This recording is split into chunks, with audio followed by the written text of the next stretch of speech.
Yo, what's going on, YouTube? It's your boy Alex Thomas here, back with another episode of Nerd Talk. We're episode 66. I'm here with my co-host, Mind of a Nerd, aka Tyler. What's going on, buddy? What's going on, bro? I'm excited. I'm excited. Yeah, I know you're excited. We got my boy Kevin here. What's going on, Kevin? Doing good. Awesome. Then we also got AJ reacts to creeping up in the stream. What's going on? I got one word for y'all. One word. What? Family. Family. That's what we are here on the Nerd Talk podcast. We're a family. So if you guys didn't know, of course, we're bringing out the Fast and the Furious, lines, because today we're doing our spoiler talk for Fast X, aka Fast 10. Everyone on this panel is pretty excited to talk about this movie. So let's go ahead and move on with these topics real quick so we can get to the spoiler talk, you guys. Shout out to everybody in the chat that just joined us. Let's go ahead and move on to our first topic of the day, and that is, I always get his name wrong. I do not want to say it wrong. Chiwetel Ejiofor. Chiwetel Ejiofor. No. Yeah, Chiwetel Ejiofor. Chiwetel Ejiofor. Yes. Okay, that's better. Okay. Sorry, I didn't go to a proper school like you do, Tyler. It's okay. He's been cast in Venom 3. I guess he said, fuck it, I work for Disney, might as well work for Sony as well, right? Another superhero property to another superhero property. What are your guys' thoughts on this? I mean, I still haven't seen Let There Be Carnage, so I'm probably the last person to really care about this information. So what are your guys' thoughts on this? I don't care. When I saw this news, I was like, so I guess they're not really doing anything with the whole, not that they were going to anyway, but I don't think they're doing anything with the whole Morbius thing where it's like, it's kind of connected to the MCU, kind of not, I guess they're not doing anything with that. Clearly not. I'm honestly, I don't feel bad for him if this movie bombs, because at this point, it's one of those, if you go work for Sony and make these shitty ass movies, you dug your grave and now you lie in it. That's just kind of how I view them at this point. So he wants to go and make dog shit, by all means. I'm not going to sit here and bitch and complain about it. It's his choice. He's a very good actor. I don't know what the hell he's doing, but we said the same thing about Jared Leto. So, I mean, Chiwetel Ejiofor and Jared Leto are not on the same caliber, bro. I think Jared Leto's still a good actor, though. Jared Leto won an Oscar. I think he has. Jared Leto is a fantastic actor. Mm-hmm. He just, I don't know, his agent sucks. Sucks ass. Oh, man. I don't know, but this news, honestly, it surprised me of all things. So I was like, oh, okay. I guess he wants to keep doing Marvel stuff. More power to him. Do we know who he's playing in this movie? No. I bring him back as Baron Mordo. Gonna do some multiverse shenanigans again. He's gonna be Mordo, yeah. In Venom, I don't because technically it is, affiliated with the MCU now. So yeah. I guess. That's gonna make stuff more confusing, though. Yeah. I don't know, man. I saw this and I was like, okay. I'd say let's hope it's good, but we've had two. I kind of like the first Venom movie, but we've had one awful Venom movie, and now we're getting one who's directed by the executive producer and the writer of the other two, and written by Tom Hardy. No, this could be worse than Let There Be Carnage, if that's humanly possible. But yeah, I really don't care. AJ, got any thoughts? I'm kind of in the same boat. I'm not looking forward to this film, period. This news really didn't mean a whole lot to me. I do like him as an actor. I hope to see him in other projects, maybe not these Sony projects, but I'm waiting for the next time he gets cast in a different film. Kevin? I'm in the same boat. this is just like, all right, he's there. He's gonna be there. If he's not mortal, he'll be somebody. Doesn't really matter. Let There Be Carnage was kind of downplayed everything with the Venom franchise. So honestly, at this point, it's a who knows situation with Venom right now. Why is Venom a franchise? Like, why? Why is Venom a franchise? I don't understand. Because it makes money. Yeah, I'm gonna say it makes money. It's a very known Spider-Man villain / anti-hero. I'm truthfully convinced Venom makes as much money as it did because they made it like an MCU movie to an extent. They made it like really goofy and really stupid. Well, they also connected it to No Way Home. They tried to connect it to No Way Home, and that's what got butts and seats as well. Let There Be Carnage sold itself on the fact that, you know, and one way or another, it's going to connect to the MCU. It's going to connect to No Way Home. Mm-hmm. So, but after No Way Home, you know, that show was like completely tarnished. So that made Let There Be Carnage even worse than it already was. Let There Be Carnage was essentially like Black Adam. Nobody cared about the movie until they leaked the post-credit scene. And people were like, well, I got to see it now. Well, no. Most people were like, oh, you know, this is the post-credit scene, so go see it. That's how they treated that movie. And then it didn't matter for Black Adam's post-credit scene, so it made that situation even worse than it was. Neither did No Way Home. If anything, all it did was give us the symbiote in the MCU, which you did need an entire post-credit scene to give us a symbiote in the MCU. Fucking Sony, bro. I hate them. So yeah, if you guys got any more thoughts on this news story, let us know in the comment section below. Like I said, I really don't care. I haven't seen Venom Let There Be Carnage, so I have really nothing to say. I did see the first Venom. I did enjoy the first Venom to an extent. You know, it was one of those movies I turned my brain off and just watched it. You know, it is what it is. So yeah, let's go ahead and move on to the next topic, and is release dates for Echo and Loki season 2 has been revealed. So I'm guessing Loki is coming out September of October. Okay. October 6th. I know they're both fall releases, right? Yes. Both fall releases. This one's coming out October. Echo's coming out November. But the thing with it's not, what is it? December? November. No, it's November. That's what I said. November 29th. Yeah, November. No, you said September for Loki. Right, but I repeated myself when I said October. Then I said Echo is coming out November. November. That's what I said. Yeah. Gotcha. Yeah. That's what I said. But yeah, but the thing with Echo is that they're releasing all the episodes. Have they announced how many episodes though? I think 6. They just said more. They only said all episodes, but anything else is good. Anyway, our best bet is 6 because that's how many these normally are. It's 6 to 8 or 9. I think the most we've gotten is 9 from 9. A show. Yeah. But honestly, I laughed when I heard it was going to be all of the episodes at once because I was just like, damn, they just really did not care about this show.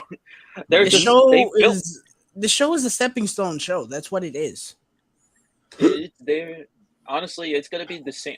I don't want to be mean because, you know, for as disinteresting as she was in Hawkeye, I felt like her own show could have done more. But I'm pretty sure with the fact that it's going to be all the episodes, it's going to come to a point where it's like, it's going to sell itself the same way as She-Hulk. It's going to sell itself on the fact that Daredevil is going to be there, that Kingpin is going to be there, likely with his new eye patch. Eye patch? Yeah, because you guys remember Echo shot him in the eye. He gets shot in the face. I didn't remember that. That was how they left it off. That's why I was so pissed. That's how it ends. I know they shot him, but I didn't realize she shot him in the head.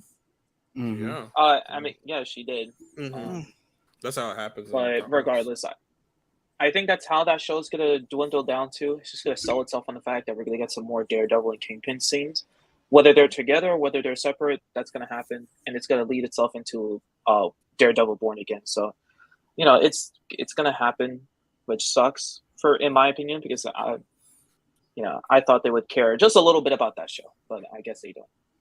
Yeah, Tyler, we talked about it off screen, and he was like, well, that sucks for us doing Nerd Talks. I know Alex is not going to watch all the episodes, and he's probably right, because I'm not going to watch all the episodes all at once. Enough time for us to at least do a Nerd Talk episode on it. I wasn't excited for an Echo show at all. Like I said, she was one of my least favorite things about Hawkeye. I didn't think she was very interesting, regardless of being involved with Kingpin or Daredevil, whatever. I just did not find her interesting for her to get her own show. Now the Loki thing is pretty surprising because we thought it was going to get pushed back to 2024, but I guess it's coming out this year. I guess they did that because of the Jonathan Majors stuff. And also there's more controversy with him. They're not putting him on the press tour like he's in none of the promotions or none of that either because of what he's going through as well. I mean, they could just pull the same thing that DC is essentially doing with the Flash right now. Mm-hmm. Just, admit, you're going to have to deal with the fact that he is in this show, right, until that situation gets resolved. And right now it's probably not going to be anytime soon. right. Just don't have any press screenings or interviews or anything with Jonathan Majors in it. And then, ride the wave with it. For sure. Tyler, go ahead. I mean, I'll say this: I'm happy about Loki. I am, because I'm actually excited for Loki after Ant-Man. It's curious that they're releasing it in October. I expected them to release it sooner, but I guess things got shifted. It is what it is.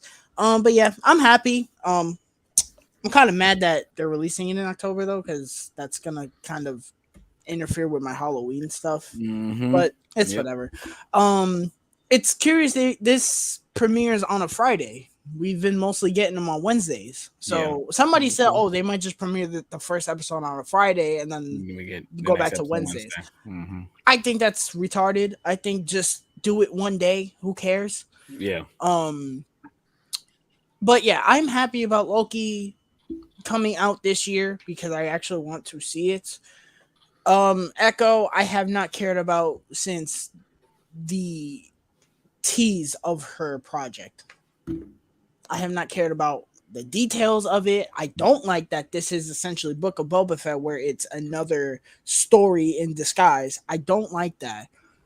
And I don't think that's basically what it is because of all the Daredevil stuff, So it's another way to lead us into the new Daredevil season. And I don't like things being used as stepping stones. I really don't like that. I don't like things being kind of unimportant, but these things lead into this, so you have to watch. No, I don't like that. Make it good on its own. It could be good for all we know, but as of right now, I don't care about this. I think Echo is as interesting as this eaten popsicle stick that I have on my fucking table right now. She's fucking worthless to me, and I don't care. I don't care. And it doesn't help that I kind of don't care about the MCU right now. Loki and Secret Invasion are really the only things I'm looking forward to right now, other than maybe Captain America: New World Order. We'll see. But I just don't care. I know people that are really excited for this. I'm more power to you. I wish I could have some of that energy. Yeah, for sure. I agree. Not my fault they made her as interesting as this bottle cap in that show. Go ahead, AJ. I'm gonna get the negative news out the way.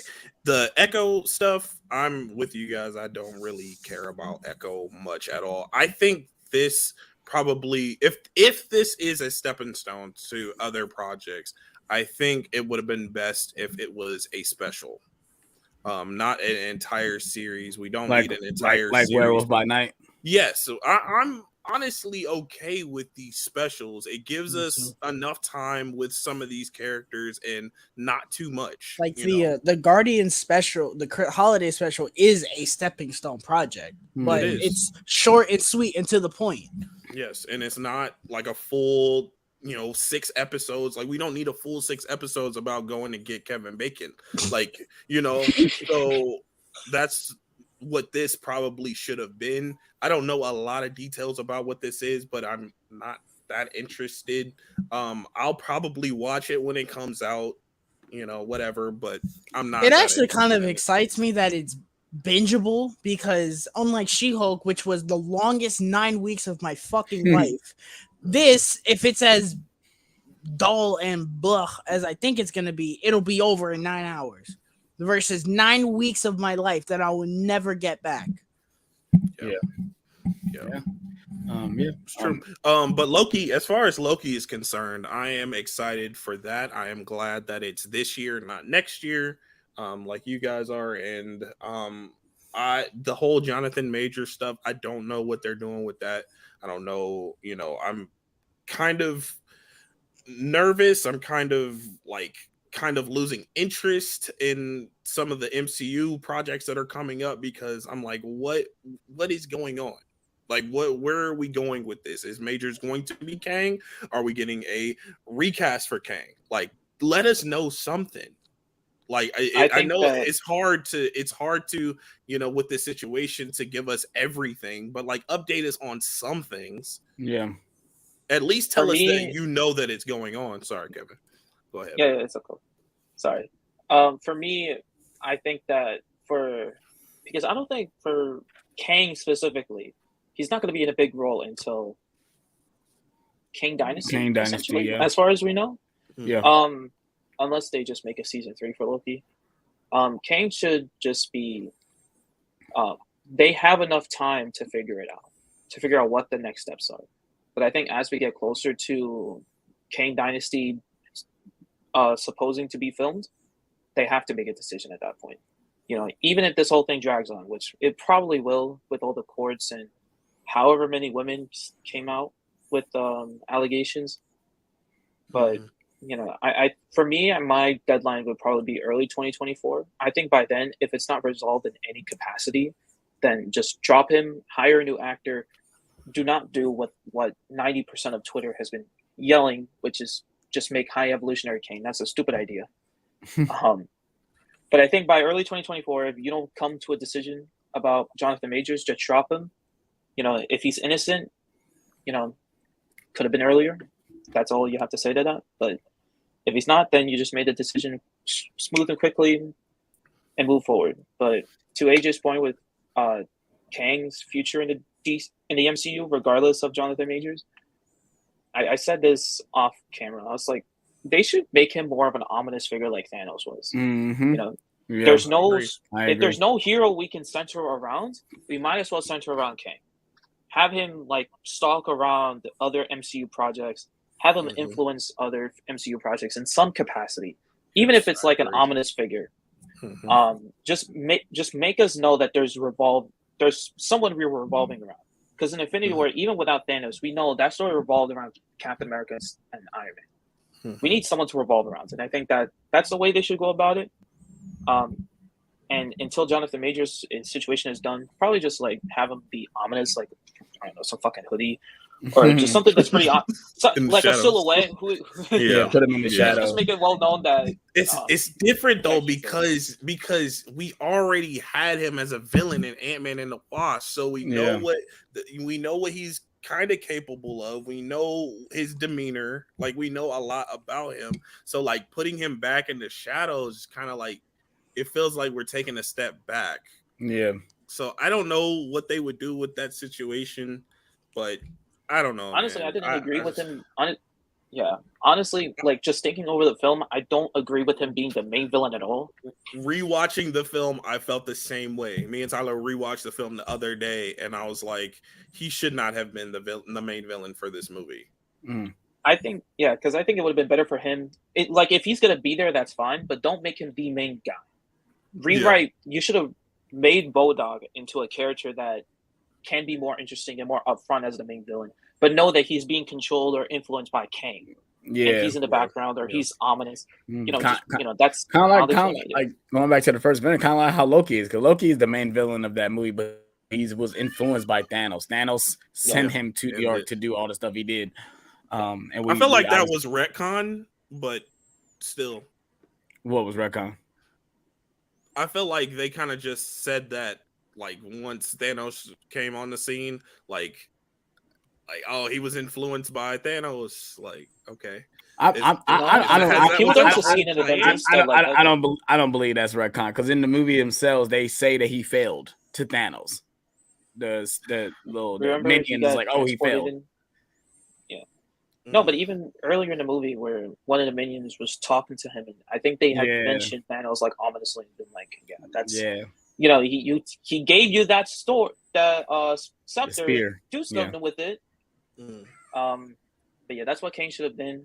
But honestly, just make him more ominous, because we don't have a hero to revolve around. We might as well have a villain to revolve around for this phase. Either that or they're just gonna bum rush through the multiverse saga and wait and just give us X-Men and Fantastic Four so we can get to like Doctor Doom or Galactus or shit Magneto. like that. Yeah.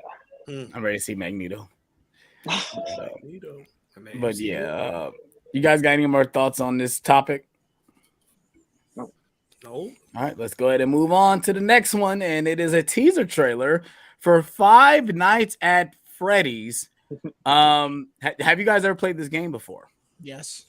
I've never played the game before. The only reason why I know of this game is because there's a YouTube channel called Game Theory, and they did a lot of videos on this specific game.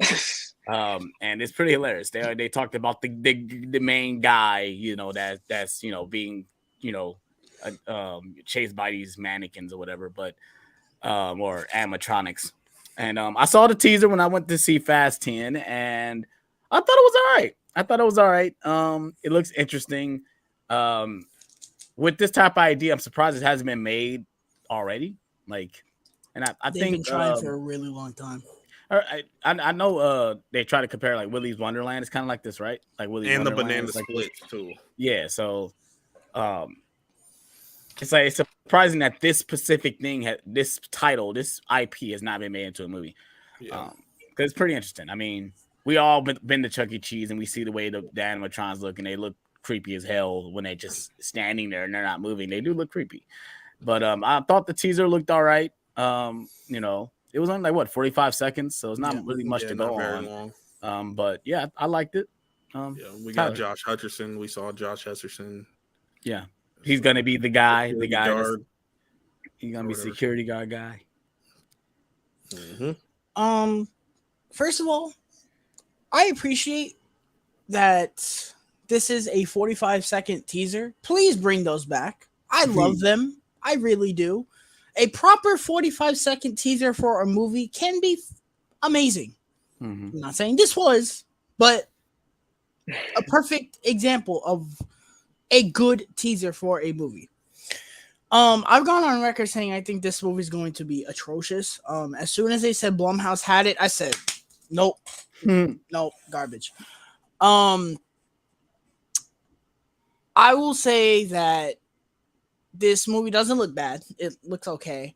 But at the same time, watching this on a big screen, I'm 100% watching this at home. There is no way you can. I'm kind of convinced it's going to sound stupid, but they made it for streaming, but put it as theatrical, but then said it was going to streaming.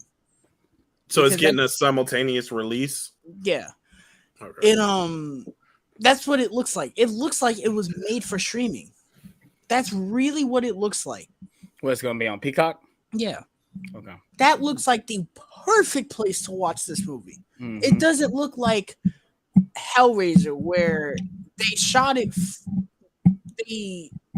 for streaming, but it looks professional enough to where it looks like, it could be seen in the theater. Like, I would have loved to see the new Hellraiser in the theater. What was I gonna say?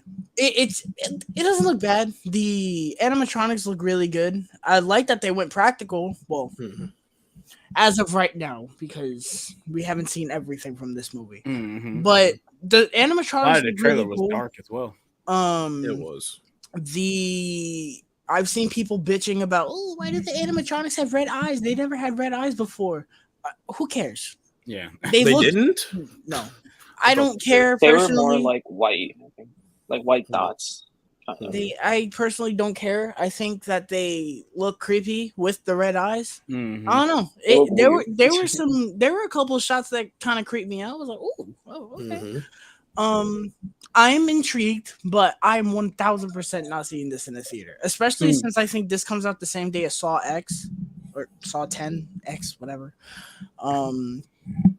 I would probably rather see Saw over this, but I don't know. I think I'm equally as excited for both, and that's not very high. Just pick your poison. But it doesn't look bad. It looks okay.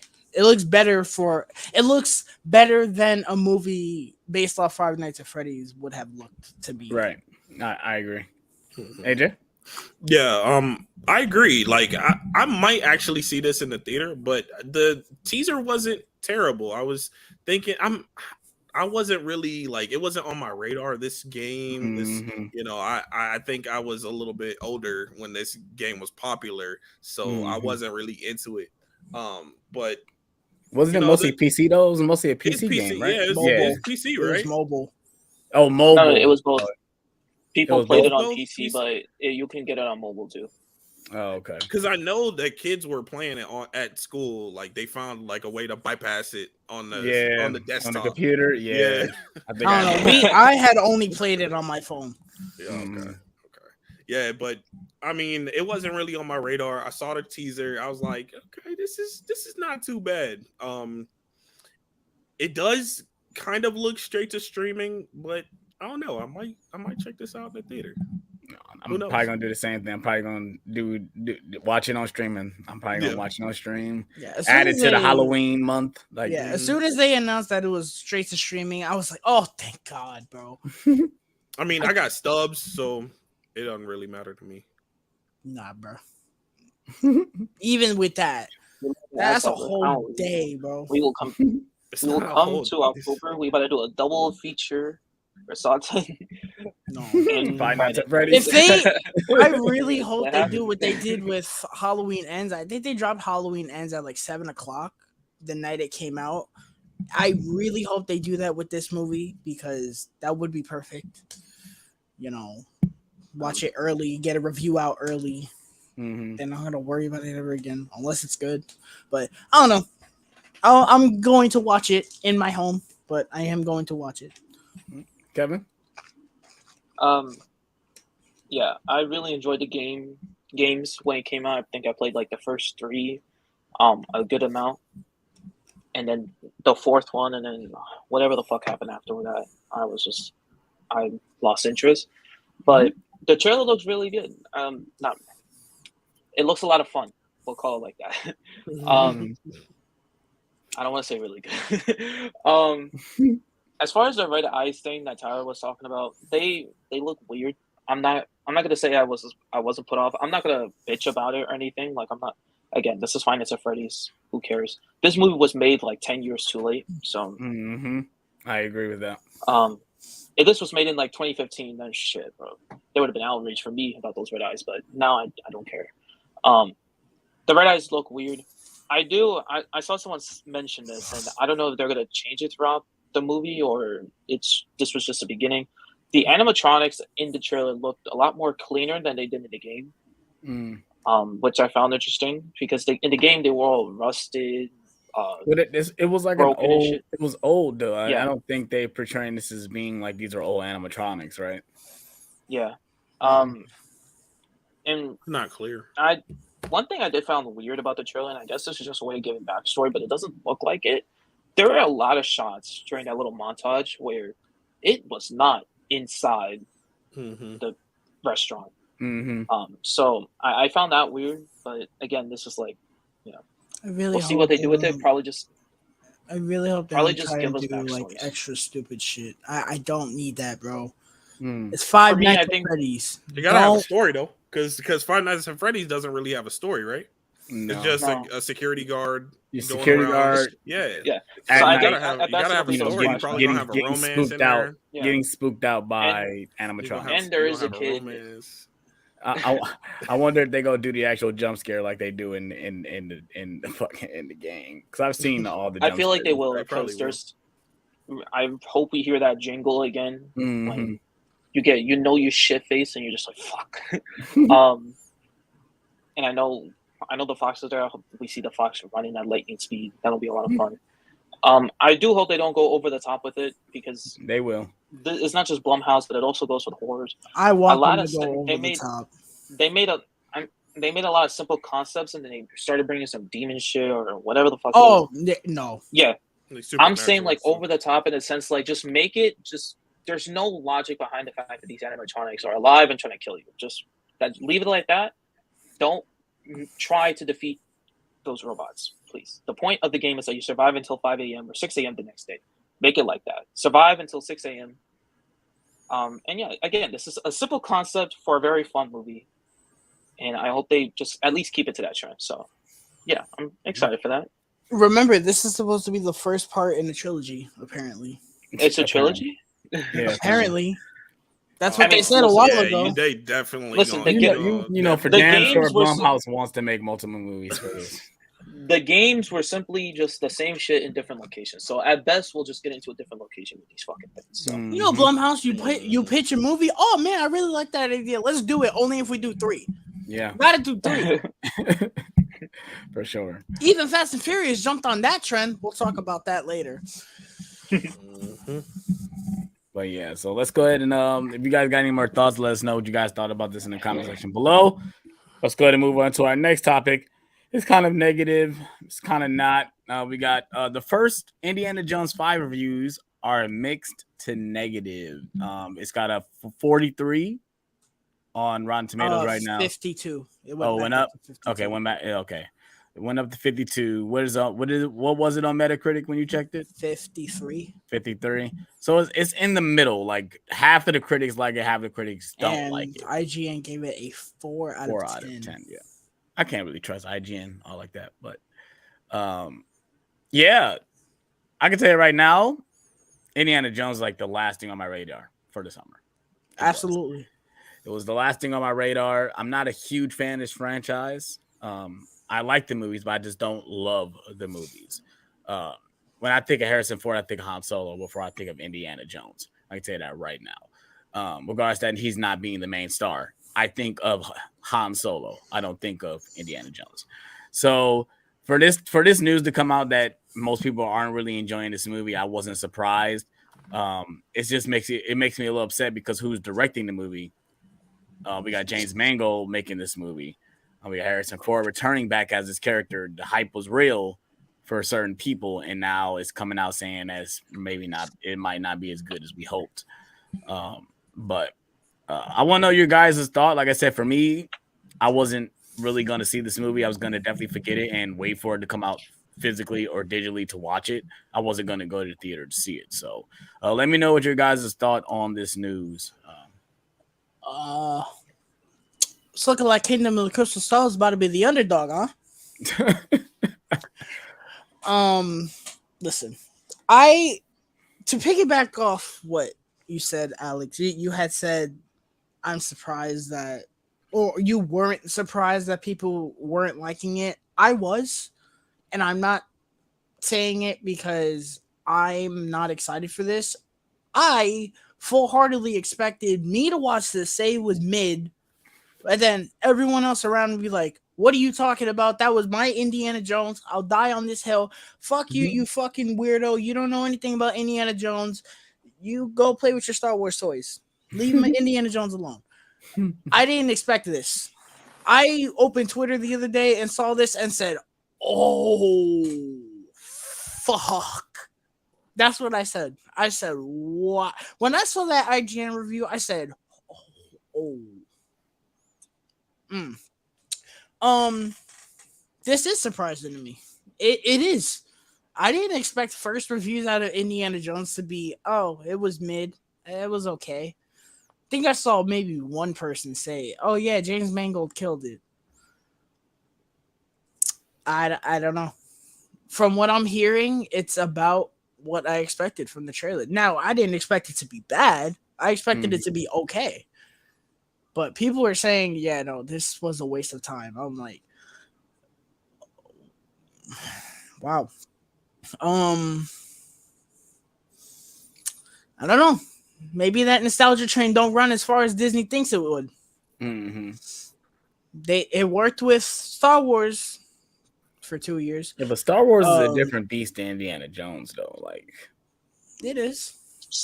But once again, this fucking nostalgia train that Hollywood is on. They think they can just take the original actors, get the original composers back, make it look nice and shiny, and give people what they used to like, and people will accept it. No, that's not how it works. Now, granted, we can still watch this movie and be like, yeah, it was pretty good. But from what I'm hearing, people are not feeling that nostalgia train no more. They're just not. And for somebody that's gonna say, well, what about Mario? Mario's not really nostalgia. It's based off something. You're not like it. Like it's kind of the same, but it's kind of not. That's not a It, nostalgia. it's Sure. more. It's more of the legacy sequel trend than nostalgia. Yeah, But I put this more in the category of legacy sequel, not nostalgia. they need to stop with these Because fucking legacy sequels. this the fifth movie of the franchise. Because at this point, it's becoming a template for legacy sequels, and they think it's gonna work. Not always. It does sometimes. You need to. They need to forget. They forget that you can make a legacy sequel, but you also need to make a good movie within a legacy sequel. The Force Awakens is a good movie. Top Gun Maverick is a fantastic movie. Yes, sir. I'm trying to think of some other ones that are really good. Legacy sequel. Toy Story 4. I wouldn't count that as a legacy sequel. That's actually a sequel. I say Toy Story 3 is a legacy sequel. 3, I could say. 4 feels like a natural time, sequel. No matter from 2 to 3, I could definitely agree with Toy Story 3 for sure. Like I think a bad example is Independence Day Resurgence. That's a really bad example of a legacy sequel. That nostalgia train don't run as far as they think. I'm sorry. I'm sorry to the people that are really excited for this movie. I don't want to start saying this because for all I know, I could see this movie and be proven wrong. But as of right now, I kind of told you so, bro. I was being called crazy by everybody. Oh, it's Indiana Jones. It can't possibly be blah. It can't possibly be mid. Again, I could be wrong, but as of right now, it is what it is, bro. I ain't gonna be mad about it when I watch this movie and I'm proven right. I hope I'm proven wrong because I never want to walk out of a movie and say it was mid. That's a waste of 2 hours of my life. But if I'm proven right, I'm proven right, bro. That's all I'm saying. I didn't sit here saying the same shit for 3 months for nothing. Sure. AJ? I'm one of the individuals that was pretty hyped for this movie. Every time I saw the trailer, I got hyped. I really enjoyed the trailer, especially the second one. Indiana Jones is my franchise. I really enjoy Indiana Jones. Yes, of course, I love Star Wars and Han Solo, but Harrison Ford is Indiana Jones to me.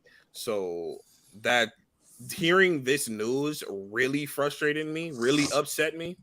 And I hope that it's better than what we're hearing, but I gotta kind of come to grips with it not being so good. It happens. So Kingdom of the Crystal Skull wasn't great. It has a special place in my heart because I love this franchise, but I can fully admit that it wasn't a very good movie. So if this turns out to be the same, I can accept it. It just kind of sucks because I was kind of hyped for it, but those are my thoughts on it. Kevin? I don't really care about reviews, to be honest. I've always been the guy to just wait and see. Entertainment at the end of the day is subjective. So seeing 52% or 38% the other day doesn't really faze me. Plus, it's don't like it was 38% among 12 people. So that's like what? Well, no, now it's at 4 30. people. Now it's at like 30 people. So okay, well now that means 15 to 16 people said it was good. So again, I don't really care for reviews. That's just a very small portion size. So this was like bloomed to like 300 plus. Then yeah, that's a different story. But as to point out Tyler's point with legacy sequels, it's again, you can only make a legacy sequel if you actually care about the product you're making. We saw that, or at least when I said Toy Story 4, like you could just say sequels beyond like very long time after. You could say the same to Incredibles 2. You could say the same with Toy Story 4, Star Wars: The Force Awakens, Top Gun, and Maverick. I mean, yeah. You have to care about the franchise that you're reviving, because if you come back with it and then you make it just bland, then people are rightfully going to be upset about that. So it's come to the point where you've done it so many times where someone's gonna say, "Oh, new this coming out," nobody's gonna care because they know exactly what's gonna happen. I don't think it's making it to where they don't care. It's more of That's exactly what it is. doing the things we've seen before. Because that's what I've heard a lot of. That it doesn't really do anything new. It's the same thing we've seen 4 times. It doesn't. I'd say that that's the lack of care. That's a lack of creativity. The lack of if you're using these things as a template and you're not changing enough to make it stand on its own, that's not caring enough about the franchise. Yeah, I don't know. There were people saying, "Oh, I didn't want." I'm sorry, but people were saying, "Oh, I don't want a Logan type Indiana Jones movie." Looking at the results of this movie, I think that would have been better. Not as serious, obviously, but in the style of it being a big send off, an emotional send off, I think that would have been better. I don't know, because from what I'm hearing, they're setting up sequels with this movie. That's what I heard. And I didn't like that at all. Plus shows. Didn't Harrison Ford say he was done with it? Like, he was just like, well, not who said it's with going to go him? Yeah, not. I mean, if there's a new character, that's one thing. I'm just saying, like, specifically Harrison Ford. But, yes, he's done. Yeah. But yeah, you have to put care into these things. There's a reason why Toy Story 4, a lot of people loved it the way it was, because it was like what, at that point, 9 years since the last movie. Mm-hmm. It's been so long since we gotten a new movie for that franchise, where it's like, it looks good, it gave us a good story, and it gave us a great send off. Unfortunately, not so much of a great send off, but again. Yeah. I can't wait to get a great send off again. No, I do think that a good movie. Yeah, and you have to make it a good movie. The same thing with. Unfortunately, we're gonna have to say this now. Harry Potter. First of all, that was too short of a gap to announce a whole new TV show. But if you're going off the first movie, it's been over 20 years. So you have to go off the last movie. Yeah. And I guess 2011 till now, yeah. You just have to, put care into it. If you make the TV show as good as the movies, people will accept it, and people will probably love it because the books were really well received. Man, it's gonna be a hard one, especially for me, because all the characters they cast are damn near perfect. My thing with Indiana Jones was that they made first of all, they should have never made another movie after Last Crusade. Last Crusade is one of the best endings to a franchise ever. I put it up there with like Uncharted 4. That to me is a fantastic ending to a story. I say Uncharted because they're basically the same franchise, just different adventures. There should have never been a 4th Indiana Jones movie, and this movie should have never happened. They essentially wanted to use this movie as a Band-Aid, and what did they want to do? They wanted to pump that fucking nostalgia train, and, this is going to work because we've done it before. No, I'm sorry. This is probably going to be a situation where people think, Kingdom of the Crystal Skull was better because it actually tried to do new things. Good things? No, but new things regardless. That's what they need to do. Just put creativity, put care into their projects. That's what they need to do. And, for me, looking at the trailers, that wasn't exactly what it was. So, if people said it was bland, I'm not going to be surprised. But again, I'm going to wait to see. By the way, this is the last thing I'm saying about this, because the next thing we want to talk about is astronomically more interesting than this. Apparently, the de-age sequence is 25 minutes long. Yeah, because when I was watching the trailer, there's like 3 scenes. There's like 3 scenes that they show, and it's like a different stage of Indiana Jones. Like the beginning of this movie, they confirmed the beginning of this movie is that de-age sequence. It is 25 minutes. 25 minutes of a CGI de-aged Harrison Ford that I know is de-aged. That fucking blows my mind, because I know it's not real. I don't like watching movies where I'm like, that's fake. And what I mean by that, it's like when you see like the Thing, the 2011 Thing, where it's like all that shitty ass CGI, Mm-hmm. it takes me out of the movie because I'm like, that's not really happening. Yeah. Versus when you watch the original thing, you're like, oh man, that guy got fucked because of how real and crazy it looks. Highly reminder that the original thing is one of the greatest horror movies ever made. Facts. I heard that and I was like, dude, are you fucking kidding me? 25 minutes? It's basically look what we did. Look what we did. Do you see this? Look how cool this looks for 25 minutes. I don't like that at all. At least I know walking in that that's what the movie's gonna be like when it starts. But if it's good, if the de-aging is good, I'm okay with it. Because the way we got Nick Fury and Captain Marvel, that's de-aging done right. And that was throughout the entire film. that's true. I agree. So if it's done right, I'm okay with it. But if The it's thing like is though, kinda I see what done. I see what you're saying, and I agree. The thing is though, this is a flashback. Yeah. The Captain Marvel, that was the movie. Like that was The the whole movie. movie was a flashback. I know. Yeah, but the movie took place Yes, in that time. That's what I'm we meant. saying. The Like, we're gonna be de-aging- flashing forward. That's why I thought it was like I thought it was gonna be more like flashbacks in the middle of the movie. Like we're gonna see Harrison Ford as That's what it we looked see him like now, and then we're gonna cut from the back trailer. to memories of him doing certain things in the past.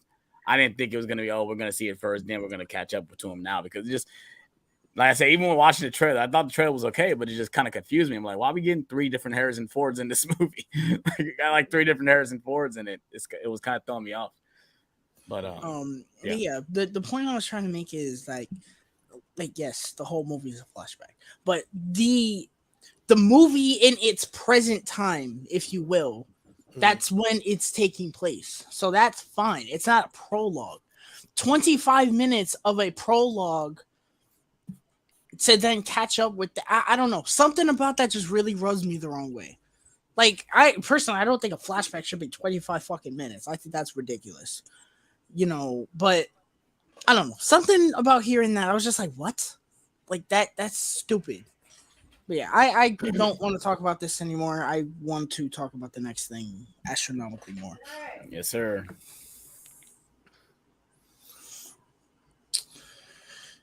If you guys have any thoughts on the reviews for Indiana Jones and the Dial of Destiny being mixed and negative, please let us know down below. Moving on to the last trailer before we get into our movie today is Mission Impossible Dead Reckoning Part 1 Trailer 2. We're getting a Mission Impossible movie and Christopher Nolan movie in the same month. I just want people to be aware of that. If that does not excite you, you might need to have your head examined, bro. I was talking to my dad about this. I was like, it's kind of amazing how Mission Impossible is still going and is still as fresh as it is. I just watched Fallout for the first time in a while. That movie is just fucking incredible. It is. The Mission Impossible movies are just a perfect example of how to do a franchise right. The first 2 are not great to me.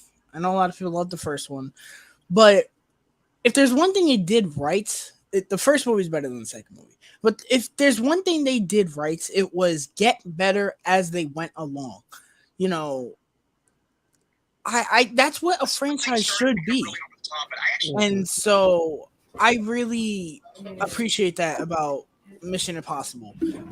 This movie just looks absolutely incredible. And it's only half a movie. Yes, sir.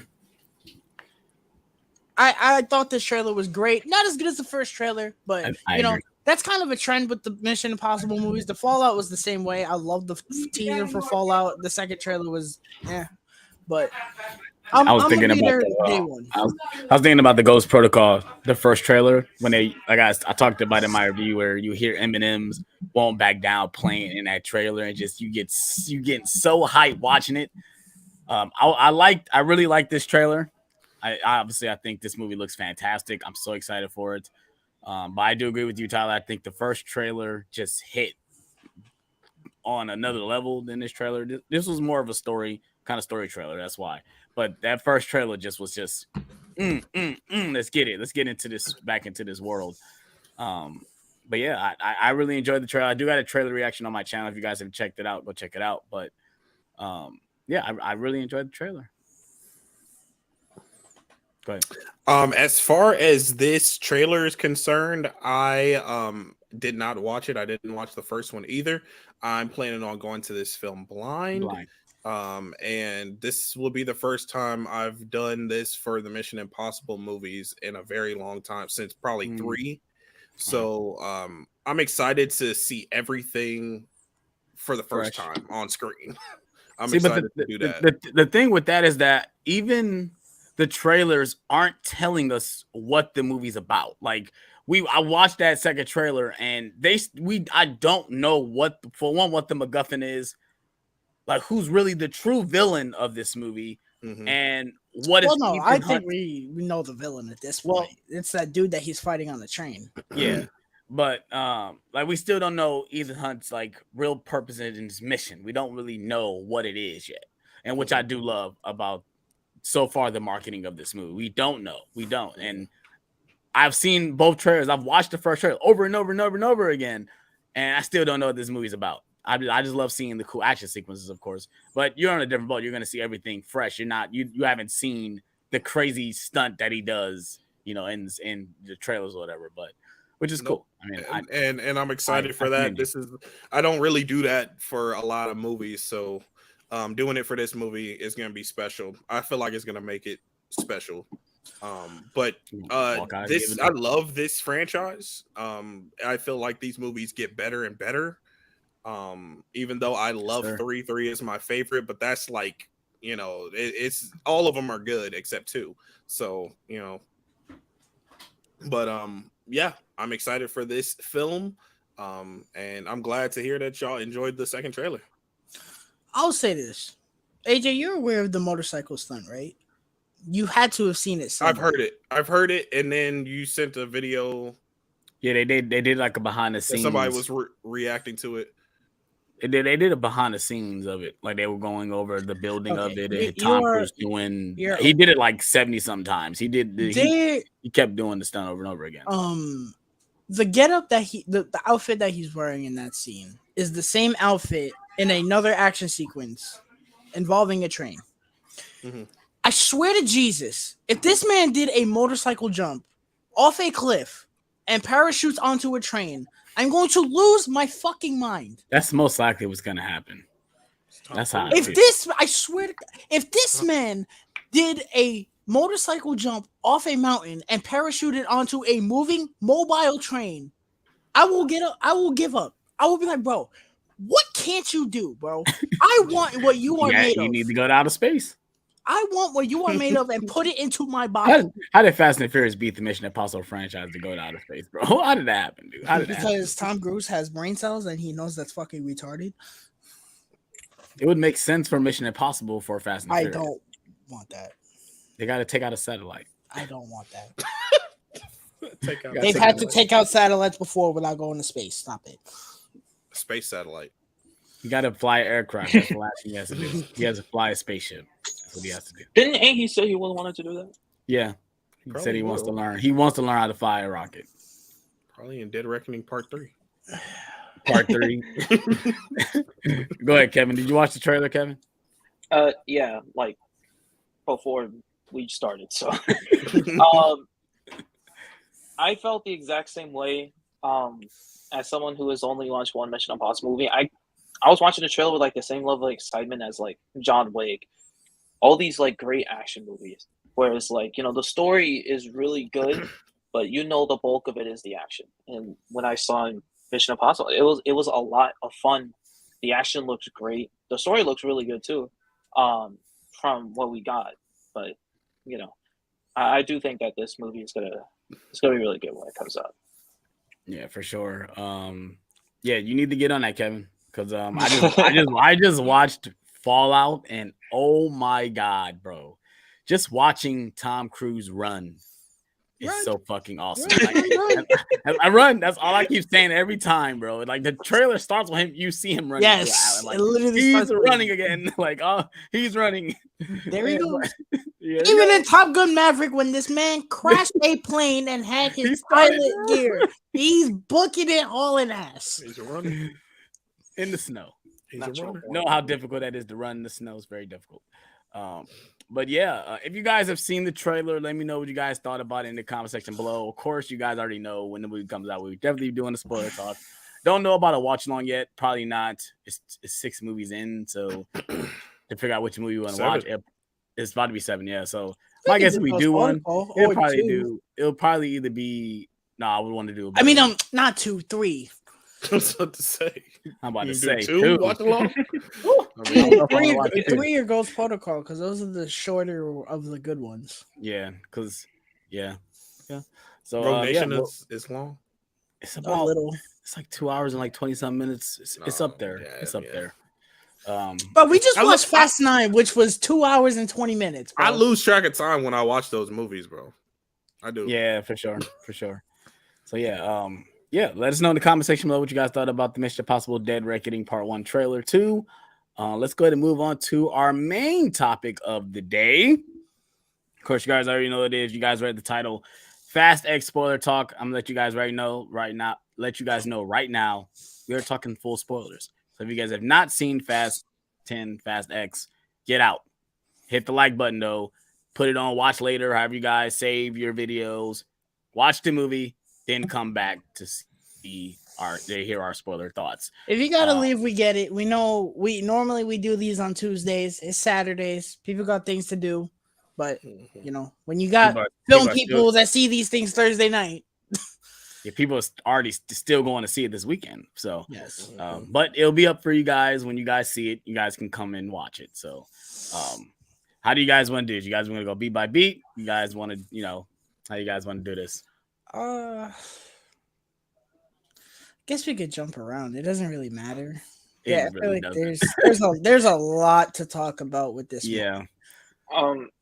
You guys, I want to hear your thoughts though first. Let's go ahead, Tyler. First of all, tell everybody your score first. What did you score this movie? Bro, this man. 4.5 out of 5. Say it louder. Say it louder so everybody can hear it. That A was 4.5 out of 5. Bro. he said that like he's 4.5 ashamed of is- himself, bro. That was merely an enjoyment score. My critic score was an 8. I saw this text message at 12 o'clock at night. No, it had to be later than that because I got up for work and I saw the text. I'm like, wait, what? Like that's the first thing that came up. I was like, he had to be smoking or drinking, bro. He had to be. There's no way he gave this movie a 4.5 out of 5. There's no way. I felt that way, but I wasn't. There's no way he gave it I will be now. I don't drink Coronas. I don't drink liquid piss. So I wouldn't be allowed in the Toretto clan, as it's said in this movie. Jesus Christ. Clan, excuse me, respect that family. Right? That's a line in this movie. One of many awful lines in this movie. Listen, I love the Fast and Furious movies. I do. I grew up with them, even though I saw them very out of order. I grew up with these movies. I think my first one was 5. I had no idea what these movies were before that, and then I grew up watching 6 a lot. I saw pretty much each of these day one. Since 5, I saw them day one. Even 9, I acknowledge it's not great. It's not even really good. But that's probably my guilty pleasure of this franchise. I've grown to like it more and more, or I guess tolerate it would be the word, not so much like it, because I do still very much not like it. So walking into this movie, I was kind of excited. One, because it's a Fast and Furious movie. And I said this in my review. I said, if you have been along for this ride, no pun intended, as long as you have watching every single one of these movies, it's kind of impossible for you to not watch them, whether you hate them or like them, because you have to be in on the joke. Whether you're praising it or making fun of it. You have to be in on the joke, because if you're not, you're screwed. Because if you're with a group of people, let's say when Fast 9 came out, you're with a group of people that saw it and then you didn't, and they're making fun of how Vin Diesel caught John Cena with a fucking car, literally, you're gonna be like, what are you talking about? And you're not gonna get it. And you can't laugh at the absurdity of it. These movies are kind of event films, and I kind of look forward to them more than fucking MCU movies at this point, because it feels like everyone gets excited for them, whether they're good or bad. People just do, for some bizarre reason. So I was excited. It looked like they were dialing back on the stupid nonsense from 9. They do and they don't. We're getting a new director. I wasn't really excited for a new director, but new blood in a franchise is always something to be excited about, unless it's just a really bad director. This director was not bad, so I was like, okay. He directed and Hulk. Yeah, and the Transporter movies, first 2. Mhm. And I was kind of excited. This is supposed to be the ending. I pray to Jesus it is. So I was just really excited for a new Fast and Furious movie. I was. And I gotta say, I really dug it. I did. It's not perfect. There are things that I don't like in this movie, but I think this, to me, I know a lot of people don't actually know. I've seen some people say it. This, to me, is the best one since 5 and 6, which to me are the best ones. This, to me, is the best one since those movies. I really liked this movie a lot. I thought it was a lot of fun. The action was great. I really liked the story, and I just had a fucking blast. I was smiling almost the entire time watching this movie. It did exactly what I needed it to do. It was stupid. It was ridiculous. It had terrible acting. It had terrible effects. It had a dramatic story, but it was entertaining as shit. And that's all I need from a Fast and Furious movie. It needs to be entertaining. Bring on the next part, hopefully. The last part, please. We don't need 3. Stop it. It's gonna be a trilogy. But I thoroughly enjoyed this movie for what it was. AJ? Okay, so I've been waiting to hear your thoughts. So with the Fast and Furious franchise, For somebody that wasn't going to go see it. I knew he was going to go see it. I saw 5 in the theater, and then I didn't see any of the other ones until 9. Last year, I was like, okay, let me sit down and watch all of these movies in order. I did that. And when I saw, and when I saw the trailer to this movie, I said, I don't think I'm seeing that in the theater, bro. I don't think I'm watching that in the theater. This movie looks outrageous. That's where the logic 9 was trash. Like, I don't like 9 at all. So, like, why would I go see this in the theater? Peer pressure is a hell of a drug. Peer pressure, man. Peer pressure. But I'm glad I did, because I had a good time with this movie. It is definitely not perfect, but I can definitely agree that it's the best one since 5 and 6. There are some things that really irk me about this movie, but there are some things that I really love about this movie, and we'll get into all that when we, dive into it. But yeah, man, another ride with this family, man. For sure. Fun Kevin. I Write it out, bro. listen. With F9, I hated it because, as stupid as it was, first of all, I could only take so much bullshit that they made in that movie, but the story was trash overall. So the one improvement in this movie was that the story was good. I really liked how, there wasn't any convoluted shit. I mean, there was, but there's not so much convoluted shit with the villain. It's just a guy getting revenge in the most hilarious way possible. I am convinced by every god that there is that the director or whoever it was told Jason Momoa to act in the most gay way possible, because that's exactly what he did. He put every ounce of the LGBTQ community in that performance. That's exactly what he did. I love Carpets match the drapes. I said flamboyant. Yeah. He was just like doing his own thing out there, man, and I love it. But you know, there came a point in this franchise with F9. It started with Furious 7, and then it got more egregious as it went along. Where I could only handle so much bullshit before, like it came to a point. And I think Tyler saw me do it multiple times throughout the movie, where there was some out of whack, batshit crazy shit that's happening, and I just threw my hands up and I'm like, you know what, you got it, bro. You got it. You can, you know what, man, you got it. You can. Whatever happens to you happens. And concerning the ending of this movie, I might be even more shocked how they get out of that in the next movie. But it was a lot of fun.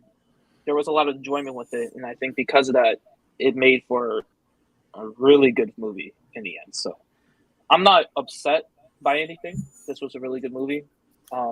It was just wildly absurd to the point where I was just like, all right, man, you got it. You can do whatever you want now. But the one negative I will say is that in the second act,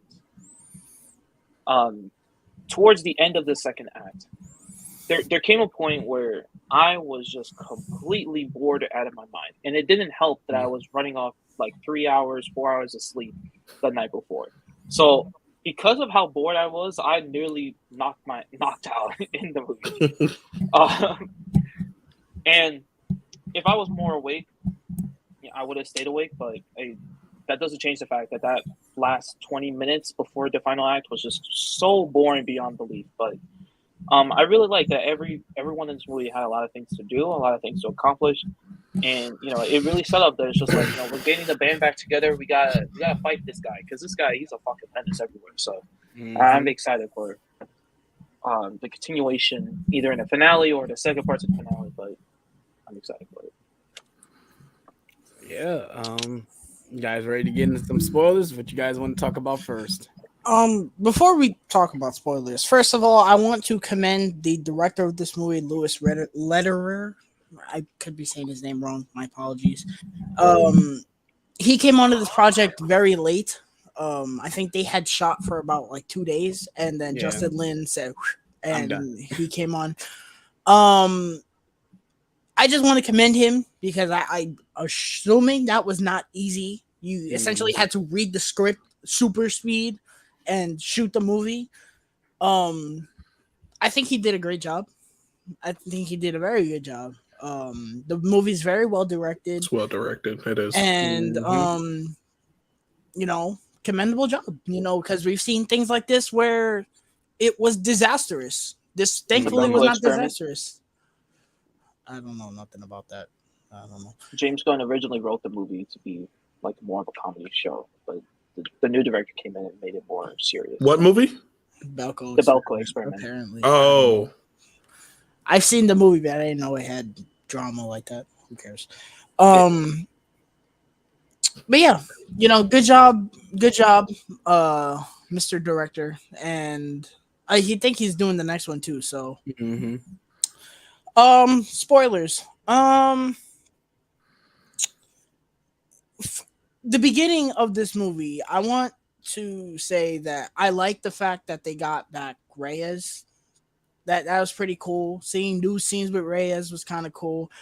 Yeah, cause the movie opens up with Fast Five, the Fast ending Five. of Fast Five, basically with them taking the vault, which I didn't know how I felt about that. I'm like, we don't have to see this entire sequence. I We've was basically torn. seen the entire sequence. I was torn with that. We've basically for seen the sure. entire sequence of Fast Five. It's like, I didn't have to watch the damn movie because you guys are going to show me the whole ending. They just added Jason Momoa into it. insert Honestly, scenes with Jason Momoa. Yeah, And it was edited well. I think it was very edited very well, but it was like kind of weird. It was taking me out because I had just watched Fast Five, and I'm like, this is and it wasn't Yeah, even exactly. different. It was the same scenes It was the same playing out. Yes. Just little differences here and there. Yeah.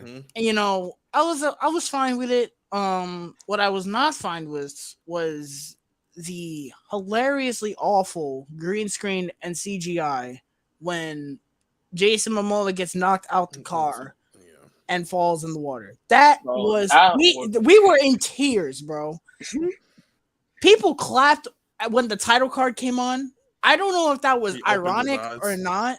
Yeah, I don't know if that was ironic or not, but I loved it. I was like, okay, yeah, you guys know what we're watching. By the way, our crowd was fantastic. They knew this movie was fucking stupid as shit, and we had a blast. The people behind us were dying of laughter at the awful, dumb nonsense in this movie. The people in front of us were laughing at the stupid shit in this movie.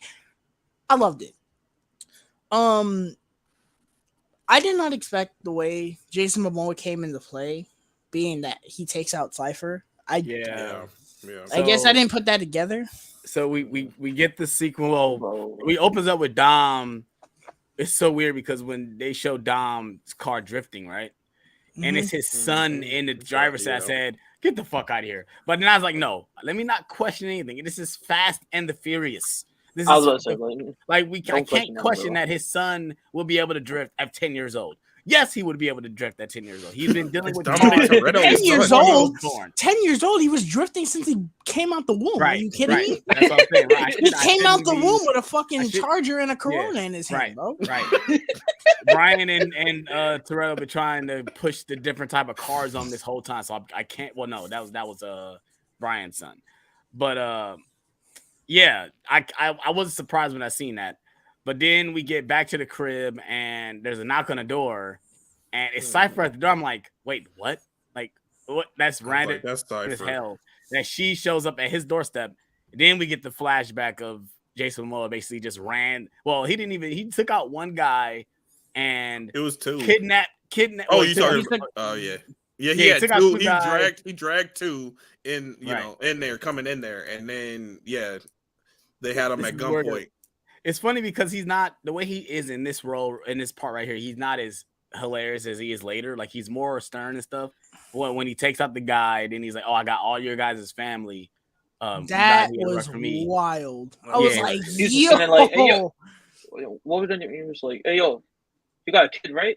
Yeah, I got her ass. Yeah, he named all the people that he took by the people he's looking at, and like I said, stuff like that is like, okay, yeah, Jason Momoa is going to be a really good villain. And then he killed the one guy that didn't have any family. Yeah, he said, not even a kitty. Yeah, that was hilarious. But real quick, something that kind of like threw me off a little bit is in the flashback at the beginning, he was so serious. He was not like joking or anything. Like, he was like really, really serious. And then we have this, flash forward 10 years later where he's like a completely different character. Like, are you talking about in the beginning? Like, Bill talking to his dad and stuff like that. He was like, you know why I think that is because he literally, he says something along the lines of it. He says like, "Oh, I have like nothing left." So I kind of just feel like he's at a point where he's like, well, I got nothing left to live for. I'm gonna act like a clown and take everything you love. Yeah, that's how I take it. Is that these last 10 to 12 years that he's been dealing with all this stuff it didn't mess with his mind. That's why I feel like he's acting the way he's acting. And I kind of feel like he's serious when he needs to be. Like, I've seen this comparison, and it's kind of hard not to see at this point, like the Joker in The Dark Knight. He's serious when he needs to be, but mostly he's acting like an idiot. Yeah. Dead corpses and stuff. Yeah. Well, that scene. My mouth was on the floor the whole time. I was like, this is a Fast and Furious movie, right? Right. When I was watching that scene. Yeah. I loved it. I ate up every second of Jason Momoa in this movie. He was fantastic. He was fantastic. I could see some people saying that he was a little bit too much, though. Just a little bit. There was points where I was like, just a little bit. It's like, okay, we kind of get it. Okay. Yeah. Give me more, bro. He is exactly. I personally didn't feel that way because I enjoyed pretty much everything he was doing, but I was like, I could see where people like people like my mom, or like people like my casual moviegoer be like, okay, that's enough. This man curtsied in front of Dom, bro. Yes, he did. He did. Kevin was about to say something. I just want to mention one thing. Mhm. When Vin Diesel slammed his hands against the wall on Yo. Cypher, My theater bursted out with laughter, bro. that I was, couldn't breathe. Yo. This was Bro, one of the he- moments. It was not supposed to be funny, but we bursted out with laughter, bro. We were he like, slammed the wall. bro, I'm like, all right, you're gonna be intimidated. And then he just screamed like that. I'm like, okay, but all bro, right, she's already bleeding out, bro. Yeah. Damn. bro. She's fucked up as it is, bro. You can relax. Yeah, I don't know if this was supposed to be funny either when they hide Little B and then they pull out guns and shit. Yeah. Our theater was in tears laughing. Lady gonna pull out a little They're like, silencer. they have- and be they like, have Yeah, to she got the come alive. silencer. It's like, bro. But It was kind of yeah, funny. but we get an awesome We have an action uninvited sequence. guest. But Yeah. we get an awesome action sequence with Charlize Theron taking out all Yes. these guys. It's like, yeah, it makes sense. This, He was yeah, always when like, this oh, happened, right? when I this- I found it hilarious that what was it? The agency came in and they were just like, "Don't kill them. We need them alive." One thing for John Cena's character to come in and fuck shit up, but then they started shooting at the kid. And they were trying to shoot at Little B. no, not Little B. Mia. There we go. I'm sorry. Oh. They were shooting at Mia. I'm just like, all right, bro. You guys got told not to kill them. Why are you shooting at them? There's no need for this. Nah, bro. The first action sequence with Charlize Theron, when that ended, first of all, I turned to Kevin. I said that shit was awesome. Yeah. Two, I was like, okay, I don't need to worry about this director at all. I was fine with it. Is that the first action sequence we ever had with Cypher like that? Yes. Yeah. Yeah, that's the Yeah.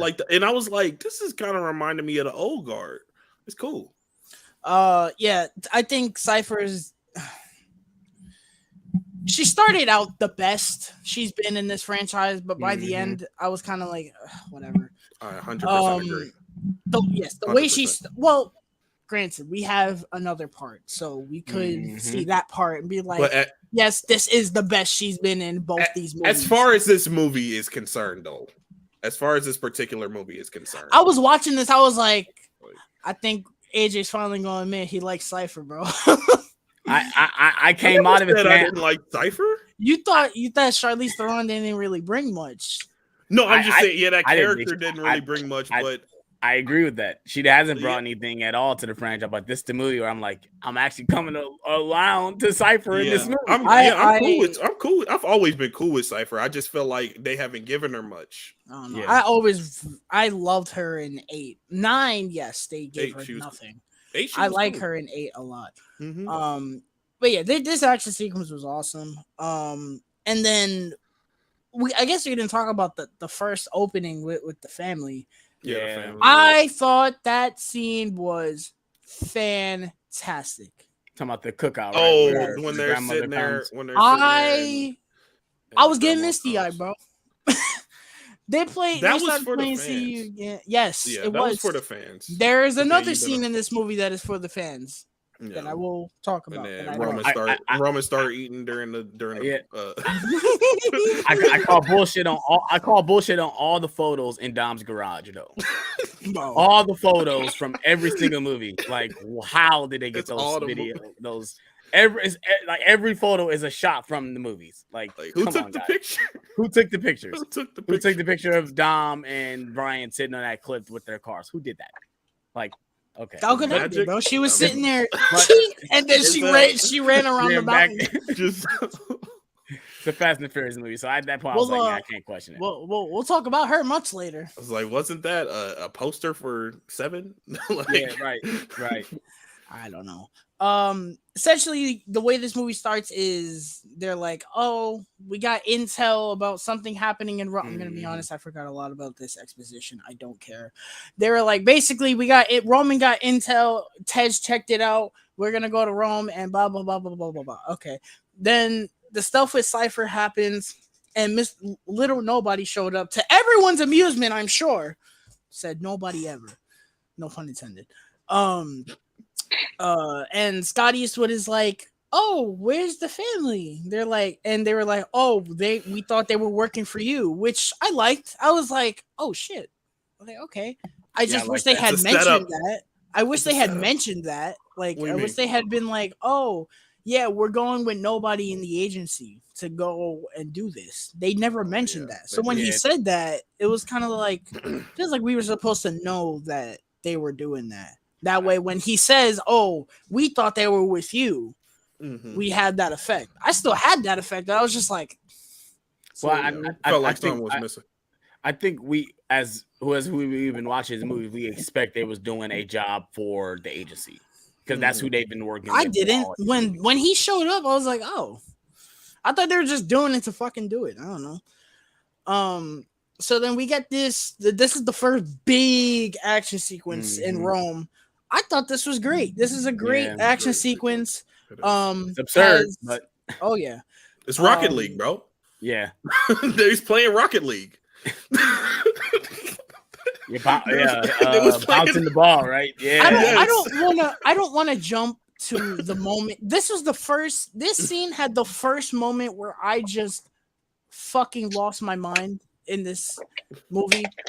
But this scene was really cool. A lot of people were like, "Oh yeah, it's like Raiders of the Lost Ark. They're running from the boulder," Yeah. which I like that. I mean, he compared it to the vault. He's like, oh, it's like it's like you guys dragged my vault around Brazil, but instead of a vault, it's a bomb. Like he says that in the movie, and I like that comparison. I too. like that it's a setup. The whole thing of them being trapped is cool. Yeah. The whole thing with them trying to get the bomb away is cool. Like it was intense. I was like, yo, what's about to happen? Mhm. Yes, I know they showed the bomb go off in the trailer. I kind of dismissed that. I was kind of just in it. It was really entertaining. I do wish, and I'm not saying this because I don't like Todd Eastwood. It would have made sense to me. The scene where he throws the bomb under his car. Yes, I wish yeah. they would have just killed him. He jumped Like, out last I wish they minute. would have just killed him because he doesn't show up after that.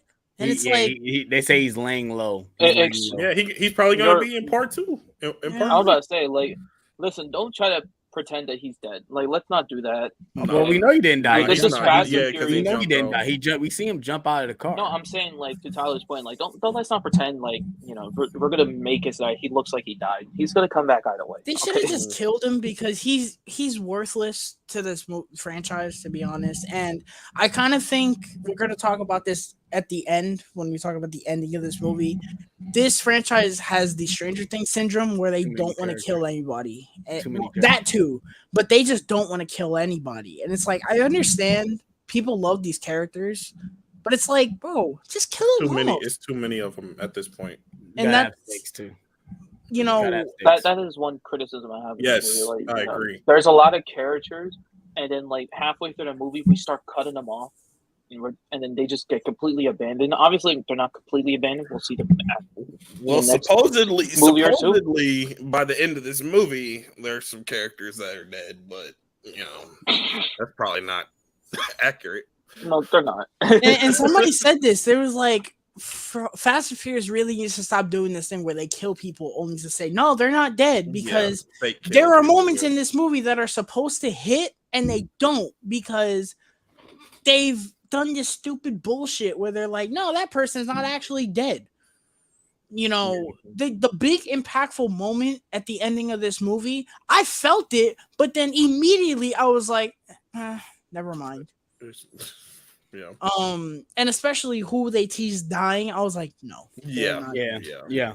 But we'll getting back to this sequence, I really did like this sequence too. I agree. I thought it, not saying it was tense, but I was like in the action, like, oh my goodness, how are they actually going to stop this bomb and where they going to lead it to? I love that Jason Momoa just having the best time, making faces, making sounds at Letty. See Letty make sounds at Letty, like, hey Letty, what's up? And even when he's like blowing up cars, he's loving every single moment of it. He literally calls Dom like, man, I ain't gonna lie, that was actually pretty dope. That was actually really awesome. Like, he's loving all of this stuff, and I think that's what makes this action sequence really enjoyable, because he's us in this moment. He's enjoying all the action, all the explosions, just things being over the top. And at this point, it was definitely over the top. Letty gets arrested because I guess she's chasing Jason Momoa. He gets away, and the cops are after them too, because I guess they think that they're the reason why all this is happening. Letty gets arrested, and then I'm just ready to get to the most absurd scene of this thing. Like rewinding just a little bit, right where Letty is chasing Dante, and like he knocks down like this light thing. Yeah, and we saw it in the trailer. We saw it in the trailer, but seeing it, I was just like, "What?" And how she kind of like does the wheel like and she like goes over she it. bounces the wheel over there. She just saw a weave. Listen, that's the least absurd thing in this movie. At least it looked like real. In this action sequence and that's true. But when I saw that, I said, "Oh." I mean, to me, in the movie, that's probably the least absurd thing that happens. It looked like it was really happening. Yeah, it looks like somebody can actually do that. Yeah, to an extent. Other than the thing I'm trying to get to, which is the ball is going through all this, doing all this destruction, went through a bus. I like which that was still awesome. Yeah, for sure. There's also parts in this. I understand why it doesn't blow up, obviously, but the fucking thing was literally on fire. Yeah, and it doesn't blow up. Yeah, I'm like, it's a bomb. Yeah, whatever. It's reinforced. I like how the team was like, Dom, you did everything you could, bro. Just get the fuck out. Yeah, I like that, because they're always doing this crazy shit to save the world. Can't believe that's where we're at now. And Dom to stop the bomb. He fucking now I noticed it. They showed the ramp as they were driving, and I was like, well, that's conveniently placed there. He uses the NOS, which I guess the NOS just makes you invincible. I'm gonna assume so. Yes.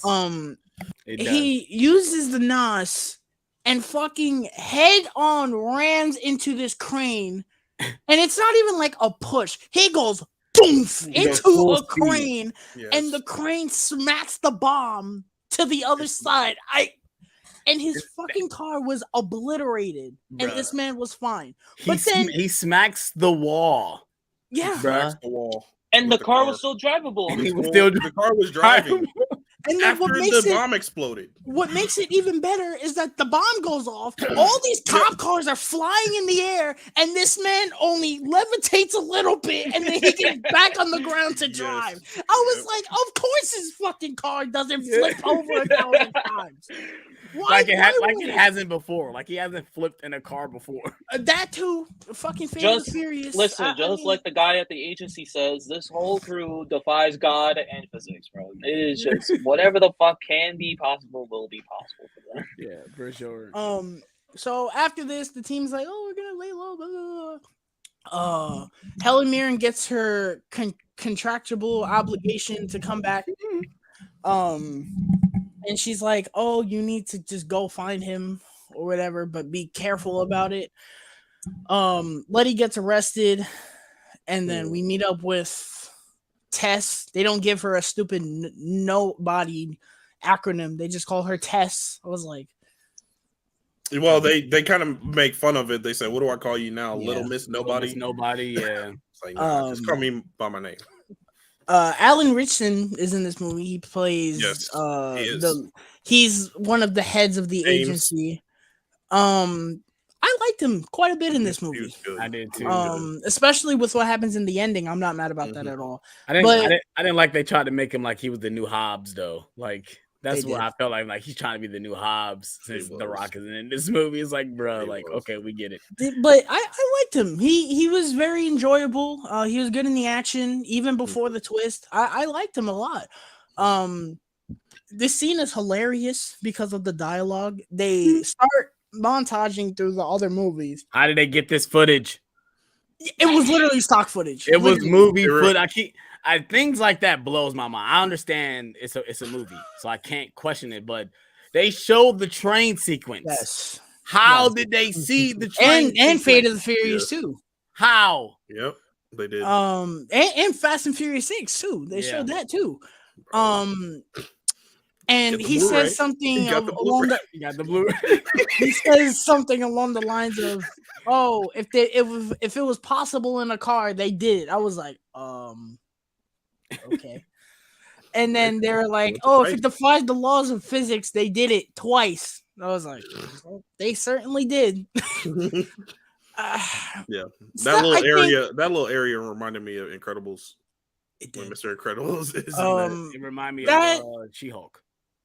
The less I think about She-Hulk, the better. This scene was kind of reminiscent of the scene in 9 where they're like, "I think we're invincible," but this worked better for me. I don't know. It wasn't as drawn out. It wasn't as obnoxious either to me. Mm-hmm. I don't know. It was fine. So then what happens? I think Tess goes to that bar, right? No, I think that I think we catch up with is this where we're Han, Tej, and Roman? Is that next? I want to get all their stuff out the way because that I feel like their stuff was the stuff that slowed the movie down. I agree. I did not like them at all until they met up with them. They basically moving from place to place to place to place because they're on the run. One of my biggest issues with this movie is that it jumps a lot. Yeah. And I mean, there was a point where it was like scene 2 minutes, cut, scene 2 minutes, cut. 7 different timelines in this movie. Five movies timelines. Going on. It's like 5 movies. 5 different timelines. And I said this in my review. I was like, I'm happy that people are doing things because one of my biggest issues with 9 is that they have all these characters and only like 2 of them are doing things. The other ones are just there. Yeah. That's a positive, but it's also a negative because now it's like you also have all these people doing this shit. And some of these interesting. It's not. Believe it, I couldn't believe I was saying this. The stuff with Dom is the best stuff in the movie, which surprised me because I personally don't give a shit about Dom anymore. But I was like, all right, I kind of like this stuff with Dom. It's good. Maybe it's because it was with Jason Momoa, but that too. I liked all that stuff, even when Momoa wasn't there. All the stuff with I feel so bad that I don't know her name, but the actress that plays Ratcatcher. All that stuff I really liked. It was the stuff with Roman, Tej, and all of them where I was just like, it sucks too because normally they're the most entertaining aspect of these, and I felt like this time around it was just like. And I feel like I do feel like Roman had some funny lines and Ted. Yeah, like their banter was okay in this movie, but like sometimes it got that one scene.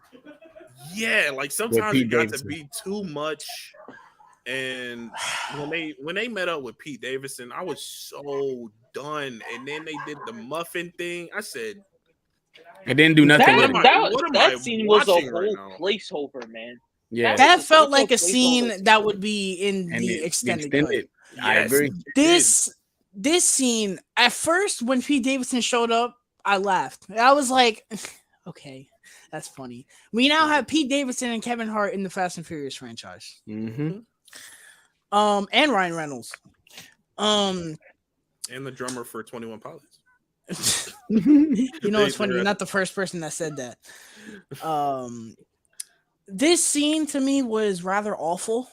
It started out kind of funny, and then I was just like, "This is going on forever." Yeah, felt like we were wasting time. There was a good concept with them doing the thing where it's like, "Oh yeah, it's all Roman's fault," because it is all Roman's fault.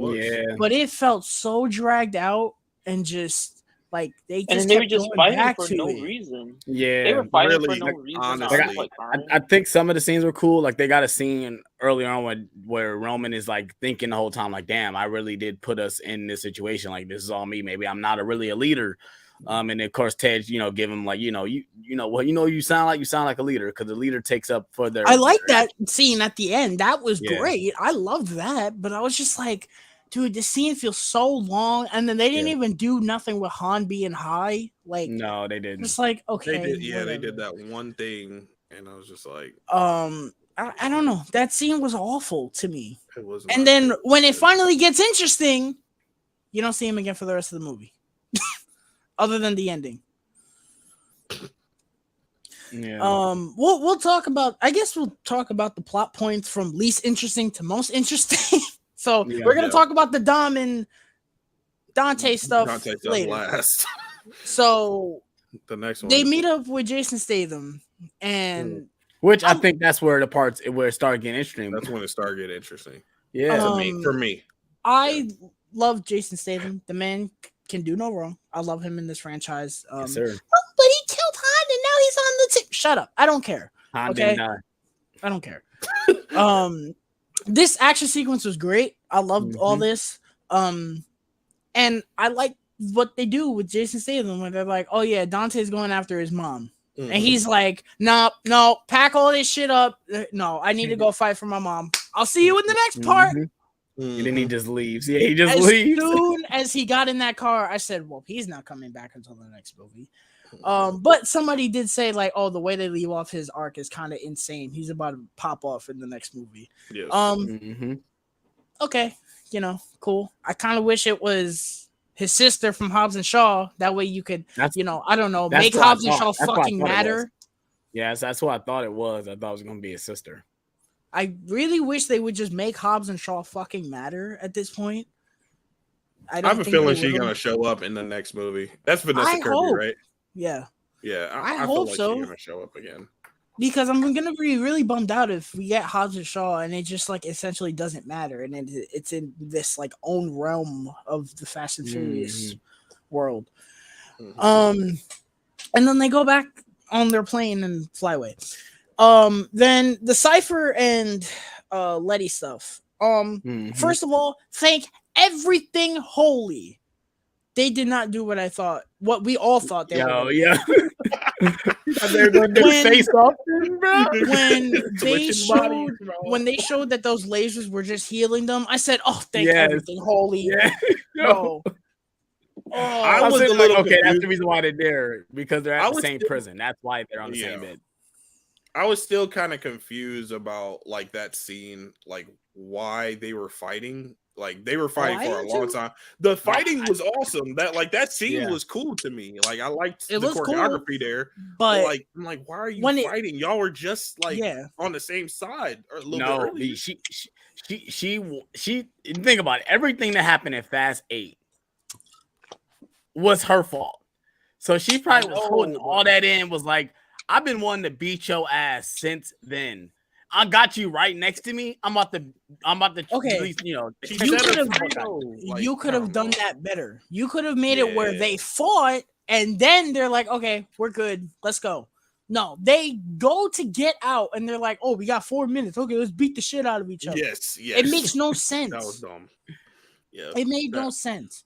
And then when it cuts off in a weird way too. When it does cut weird though. I was like, I turned to Kevin. I said, "Well, that happened. I guess it had like no resolution. She knocked Charlize Theron out and they cut. I was like, cut. Yeah, this movie got it has a weird editing thing going on. Like it does cut randomly.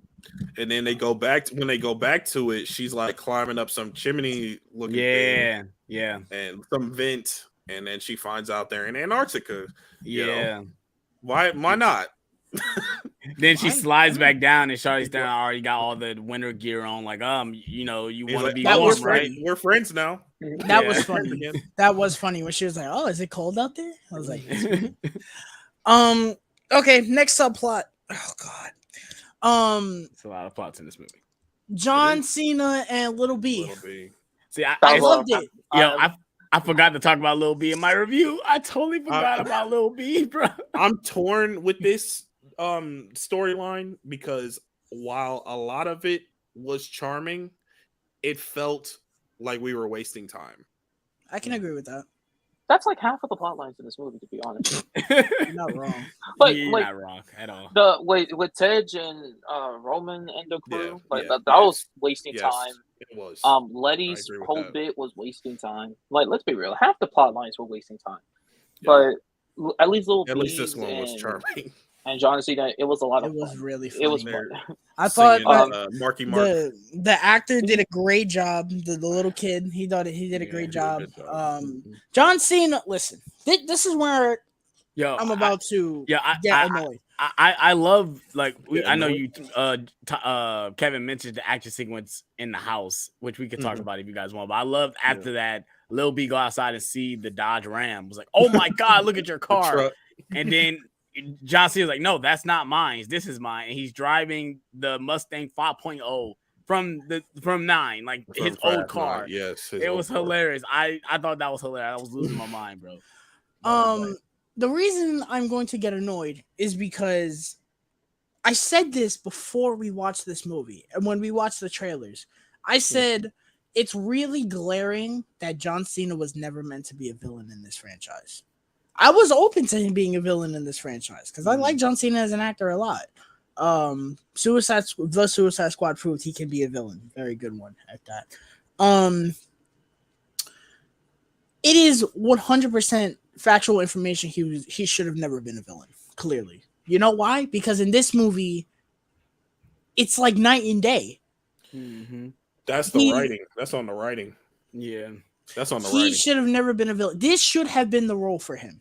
Yeah. You know, he should have always been a good guy. Yeah, I love the interaction between him and Mia. Those small moments we get, him get to be based, him get to be the uncle to little B, like being a part of the family. I loved all that stuff.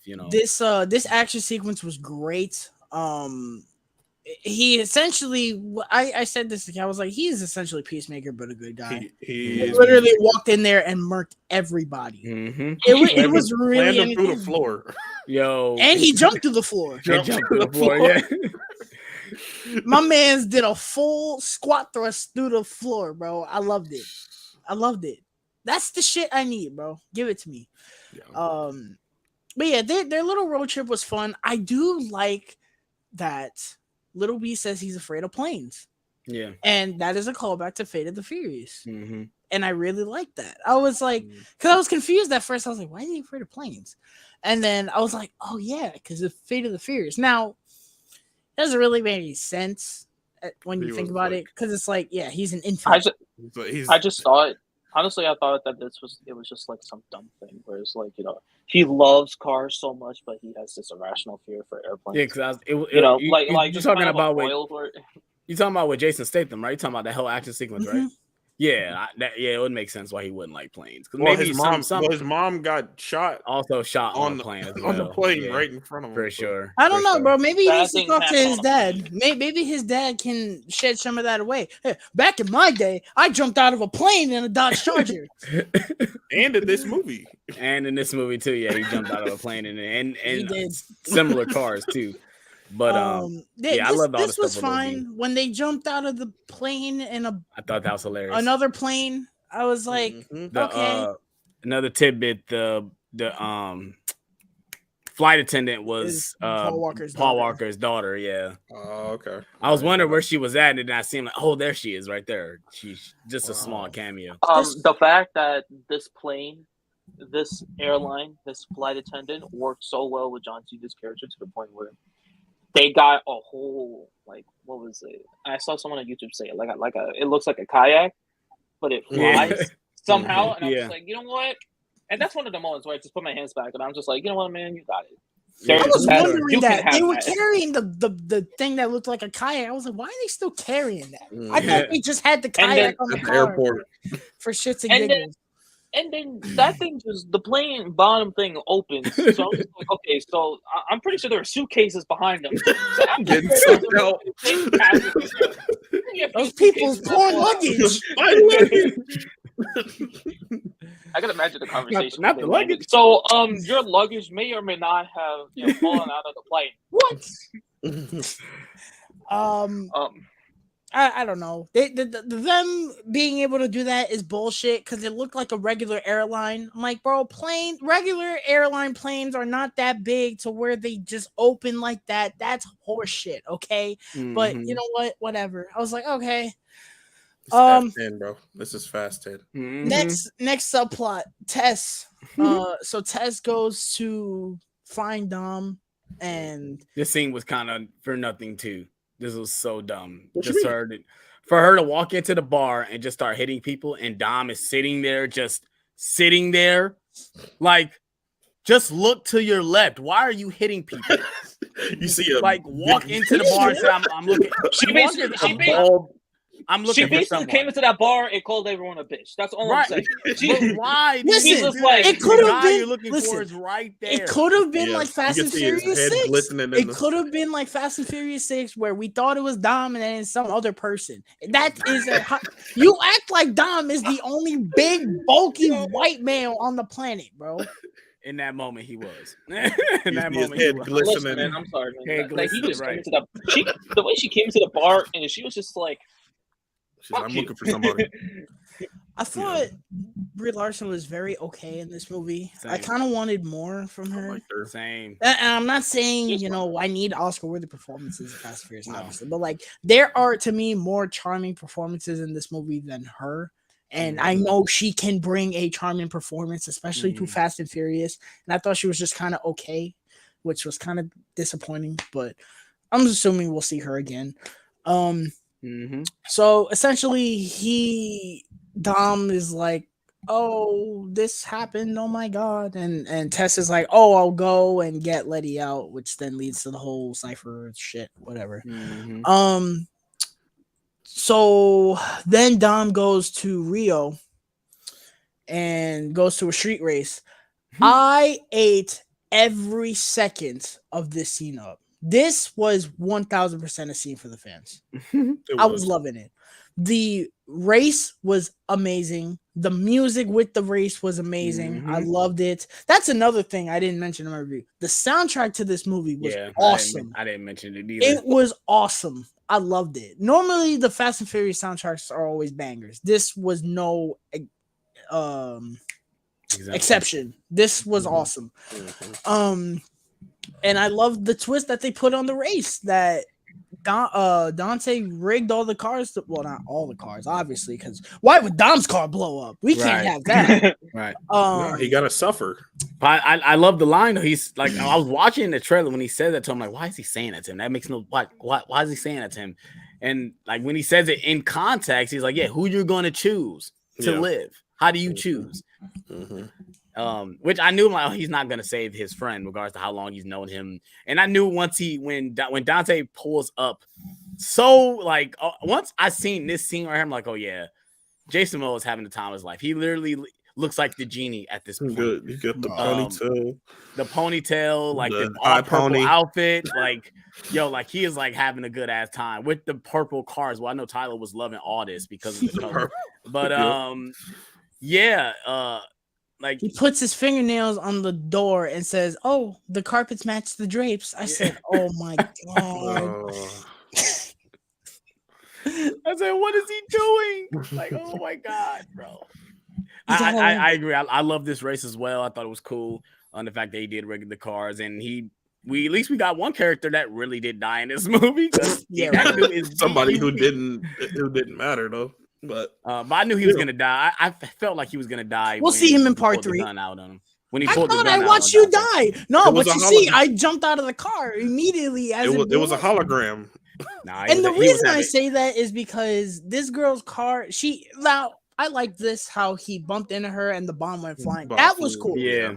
The problem I had with that was the car flips over and then the bomb kind of comes back near the car and blows up. And I'm like, she'd be fucking dead anyway. Because the car was here and the bomb landed like right there before it blew up again. I was the car was on fire, but it didn't explode the actual car. Bullshit, bro. I was like, she would be done, bro. But whatever. And it's funny, I said to Kevin, I was like, that was kind of fucked up that he saved her, considering he knew that guy longer. But okay. I mean, he was closer to her, so yeah, that guy was cooked from the start. He was farther. He was happy that he was winning the race. Yeah. Exactly. Listen, man, he died having a great time, and that's the best. Yeah, for sure. With a smile he on was his just like, face. yeah, I'm winning. He didn't have a perfect time because he didn't have a Corona in his hand. I mean, gotta have a Corona though. So we get back to their house and we see pictures of Elena And me and Kevin, see, this is why Kevin's my best friend. We looked at each other and said, "You better fucking not, bro," because we thought what they were about to say was, "Oh yeah, she's his daughter." That's what we were expecting because She's they his were daughter. showing pictures of Elena or whatever. I said, "Stop it." And then when she was like, "Oh yeah, she was my sister," I said, "Oh thank God, bro." Yeah. That I would wasn't have been about to say What the girl was Dom's Dom's kid, daughter? but yes. That's what we thought they were about to do, bro. I mean, I thought it was something similar to that, but I was more or less thinking of Elena's daughter because I saw all the baby pictures on the wall. I'm like, hold the fuck on. No. It's her sister. We're not Yeah, gonna that do made a that, lot more bro. sense. I Yeah, liked that yeah. reveal though, and I thought it was Me sweet. too. I And I think liked that was a good scene, like a pretty emotional scene. That was Yeah, good. for sure. Vin Diesel, you know, I didn't feel like he really phoned it in this No, movie. both of them was good. I think Despite not understanding 50% of his dialogue in this movie, because he's got to talk like this, because he's it's gotta always like speak Oh. that I forgot what I was watching, but they were talking about the scene in Fast Five when he was talking about his father and the way he said "my father," like the way he says it, like I remember everything about my father. Like what's that? Like what the Ben, talk. Put all his You can put all be his dialogue in the back of the normal, movie. We won't hear shit. You can talk normal, bro. Like I've seen you in interviews, bro. Like what the heck? But yeah, Vin Diesel, he's really good in this scene. I think, like you said, I can't remember the actress who played the sister, but she was good in the scene too. Ratcatcher. She was Yeah, good in the she was really movie. good in the I'm scene. excited Yeah. to see her back She was good. soon. So then in terms of the subplot, this doesn't happen in the movie, but this is the last big thing. Moving on, Dom goes to the vault from Fast Five, and I was just like, isn't that a crime scene? How are you just able to walk in there? Well, that was 10 like years what? later. 10, that was like 10 years ago. I So guess. it's been Wouldn't the building be condemned? They've noticed that he bought the building. We find Oh, out yeah, that Ratcatcher like, oh, I got all the files on this guy, so they find out they own all these properties, and it was like, oh, all of them are gone besides one, and it's the police station because it's been abandoned.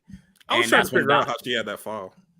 her sister Henry. Elena had the file on Reyes because Reyes killed her husband. So she was doing all this stuff to try to figure out how to take him down, and she couldn't because she was just a low-rated cop. Family, bro. Come on, family. But yeah, so Vin, that's when Vin goes to the police station and finds that he's been living there. Looking at everybody. He got more photos of shots from the movie and stuff like that, which I don't understand how you got that. But he calls Dom, was like, "Hey Dom, you like my place?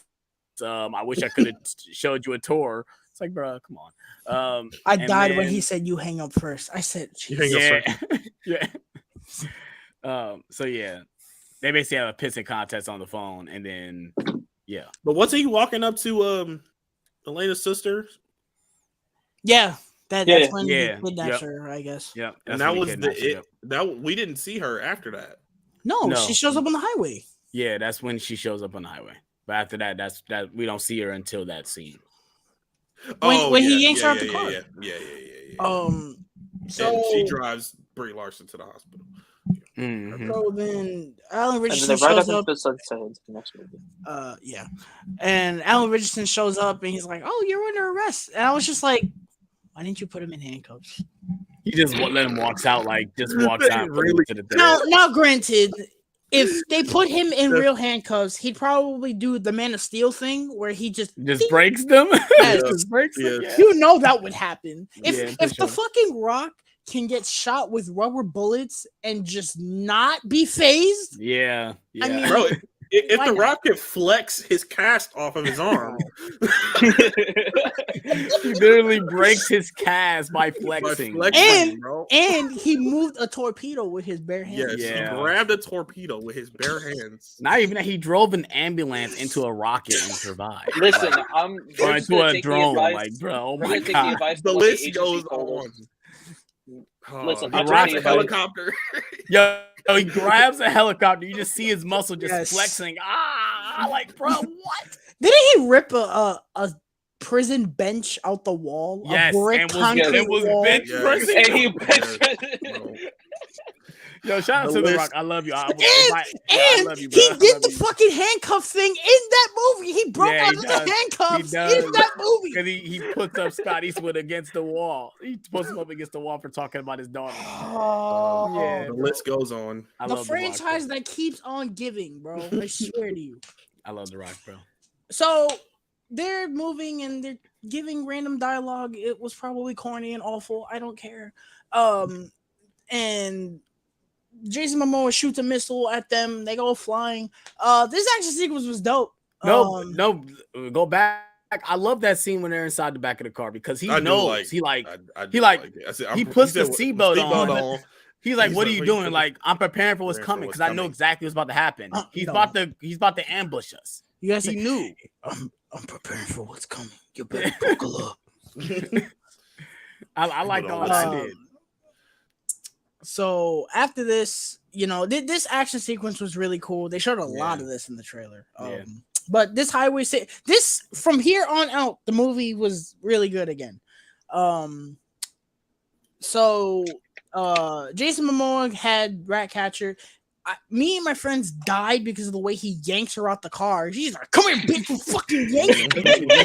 I was like, "Damn, does she like not weigh anything?" That he just don't look like she. Doesn't he lick her face at some point? Yes. Like, oh my gosh, bro.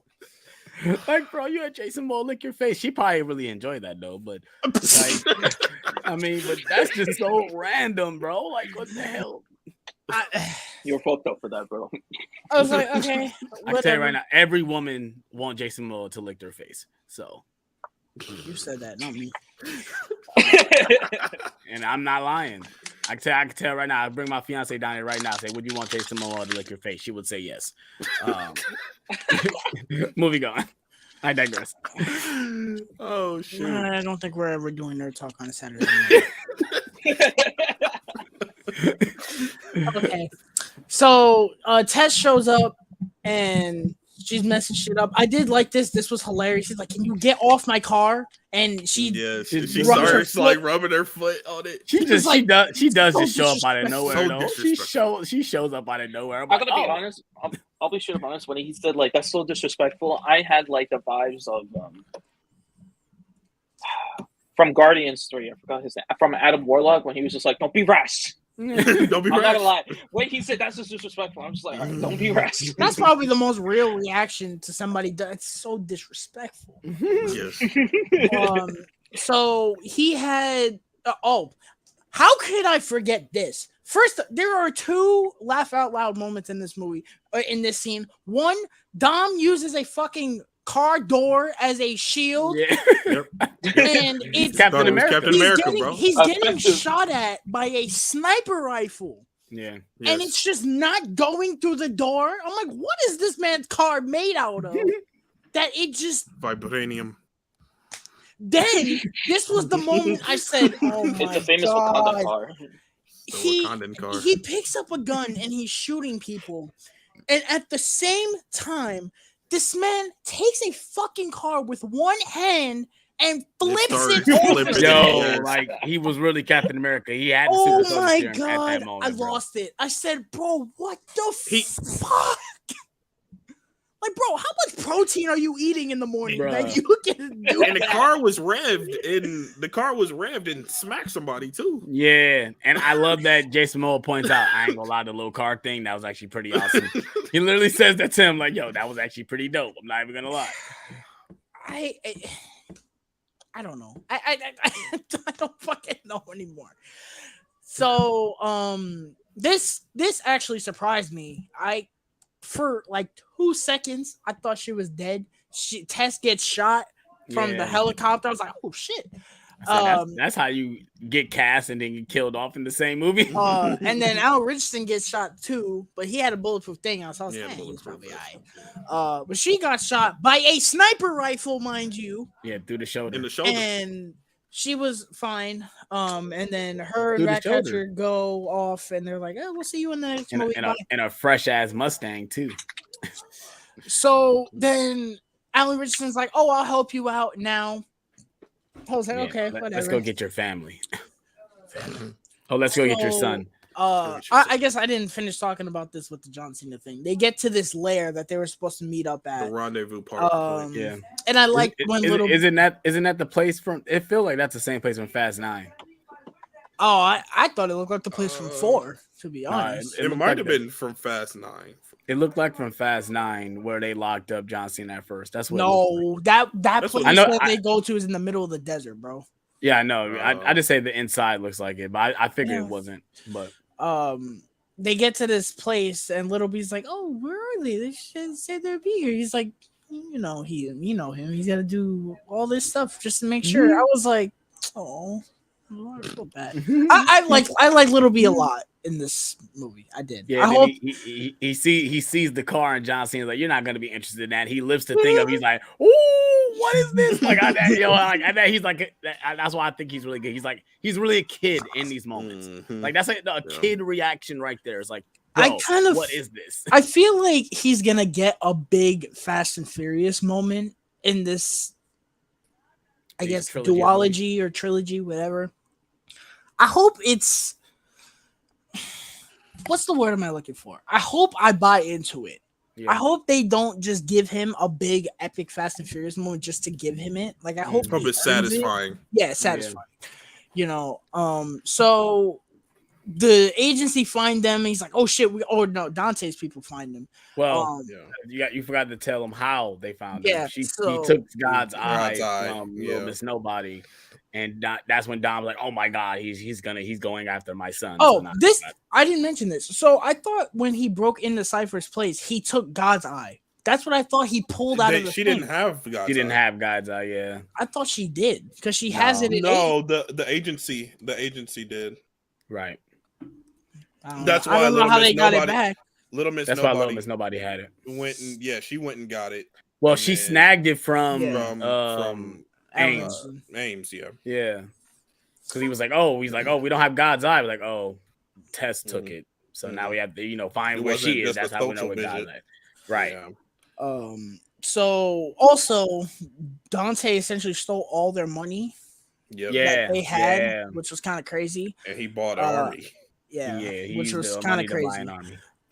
So that's how he has all this shit, which I do like that. Like for once, they explain how a villain in this franchise has all this shit because they never really explain how Deckard Shaw has all this crazy stuff. He just has it. He has all these like cars and shit. It's like, where did you get that? Like, what did you? Well, we know what he does, but it's like, how did you actually afford that? Because Dom was doing the same shit you're doing, and he just has a regular old house and a regular old Dodge Charger. Like, well, that's just Dom's character. He doesn't need the biggest mansion. He wants his house. He wants his Dodge Charger. That's why he lives. And he kind of want to lay low a little bit because it's yeah. So they find Little B and Jacob, and they're like, "Oh, we gotta bounce. Let's go." This was awesome. Cannon cars. The cannon car, bro. Oh. Rocket League. We'll talk about that. This was awesome though. It was really entertaining. Lil B involved in the action. Lil B, I heard murking niggas. Yeah, it was cool. So they're on the highway. They're running away, and then Al Richardson and Dom they're flying in a plane, and they're like, "Oh, that's where they are." And Dom is like, "Oh, come on, like land." He's like, "Bro, there's no place to land, bro. What the fuck are you talking about?" He's like, "What did he say?" He said some really stupid ass shit. I know he said something really stupid. What did he say? I don't remember what he said, but it probably was something stupid. It was like I think he said something along the lines of like, "Oh, I'll find a place to land" or some shit. No, he said who said anything about landing? Yeah. I was like, okay. I was like, to be fair, he does have experience with jumping out of planes. This would be the second time he's done it. He's done it in Fast 7, so. This man has jumped out of a plane twice in a Dodge Charger, bro. Yeah. Yep. Okay. So I wish they didn't show this in the trailer. He backs out of the plane. I wish they didn't show any of this sequence in the trailer. And he obliterates these two cars, which bullshit, but whatever. Makes sense. Defies the laws of physics. He obliterates the cars. It looks like the destruction that landing left, it looks like King Kong stepped on them Yeah. because the Yeah. cars are just like flattened, like obliterated. And they do like a double flip. And they don't like a blow double up, flip. mind you. They don't Yeah. blow up either. I'm like Like he didn't just okay, smash if engines. you land on the car like that, it would blow up. Mhm. Like just have it blow up and have him not die. At least you acknowledge that it fucking blow up. Mhm. So after this, he's going after Dante and all that. And Dante sends a helicopter. No, two helicopters. Two after helicopters. him. And they torpedo these anchor thingies into his car. Of course, each side of his car. conveniently into the steering wheel and not 2 centimeters next to the person driving the car. But okay. This was shown in the trailer too. This was in the trailer. This was shown in the trailer. This still broke me when this happened. He fucking. I don't even know how to explain what he did to have this happen. He hit the He nos. hit the nos. And He hit the nos. And then he drove off the ramp. I guess you don't need to be on land for the nos to accelerate you forward. It just accelerates you forward. Like, I guess. Well, he had to wait until all the wheels were on the road, right, before he hit it. Because that's why he wasn't hitting it as soon as they got him, because he kind of had to lift it up. I don't know. He fucking does this and obliterates the hell. Now, what it led to, I was fine with, but just him doing it, I was like, what the? That reminded me more of the vault scene than the bomb. Well, he quite literally does the same thing. Where he was whipping the helicopter into the car, the helicopters, which was awesome. That was really cool. It was. That made me think of Fast 5 for sure. So Jacob meets up with Dom. He's like, "Oh, thank you for keeping my son safe." And the cannon gets jammed, and Little B's like, "Oh, I'll fix it." And I mean, that was fine. You know, he's like, "Oh, I fixed it." And then Jason Momoa pulls up, like, "Come here!" He said, "You're coming with me." I thought that was funny. And so Dante has him now. They're driving away. Bro. Dante, he literally told, "Shut up. Don't talk." So then this whole army is like going head on with Dom. I think that's what was about to happen. Yes. And I understand now, before the big what the fuck moment happened, I was feeling it. Which one? What John Cena does. Oh, okay. Because there's another one coming up too. Oh yeah. Talking about the spinning of the cars, right? Yes. And Little B jumping out of one car into another one. Listen. So before John Cena did what he was about to do, I was feeling it when he was like, "Oh, I'm out your shadow. It's time for you to be a dad." I was like, "Okay, he's about to die." Mm-hmm. That was immediately obliterated by the most laughter I had in this movie. This man flipped the cannon forward.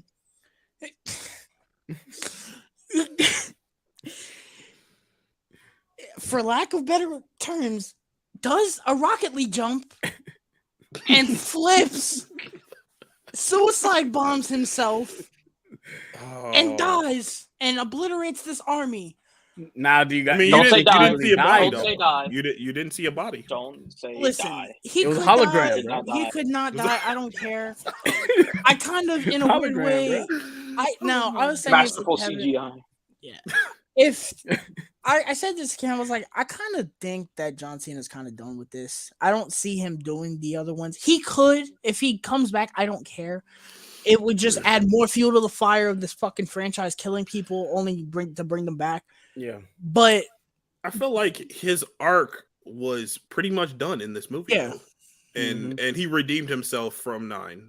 Which I liked. Crusade I just hate that the scene, I was feeling it, and it was just ruined by a dumb ass moment that I just could not take seriously.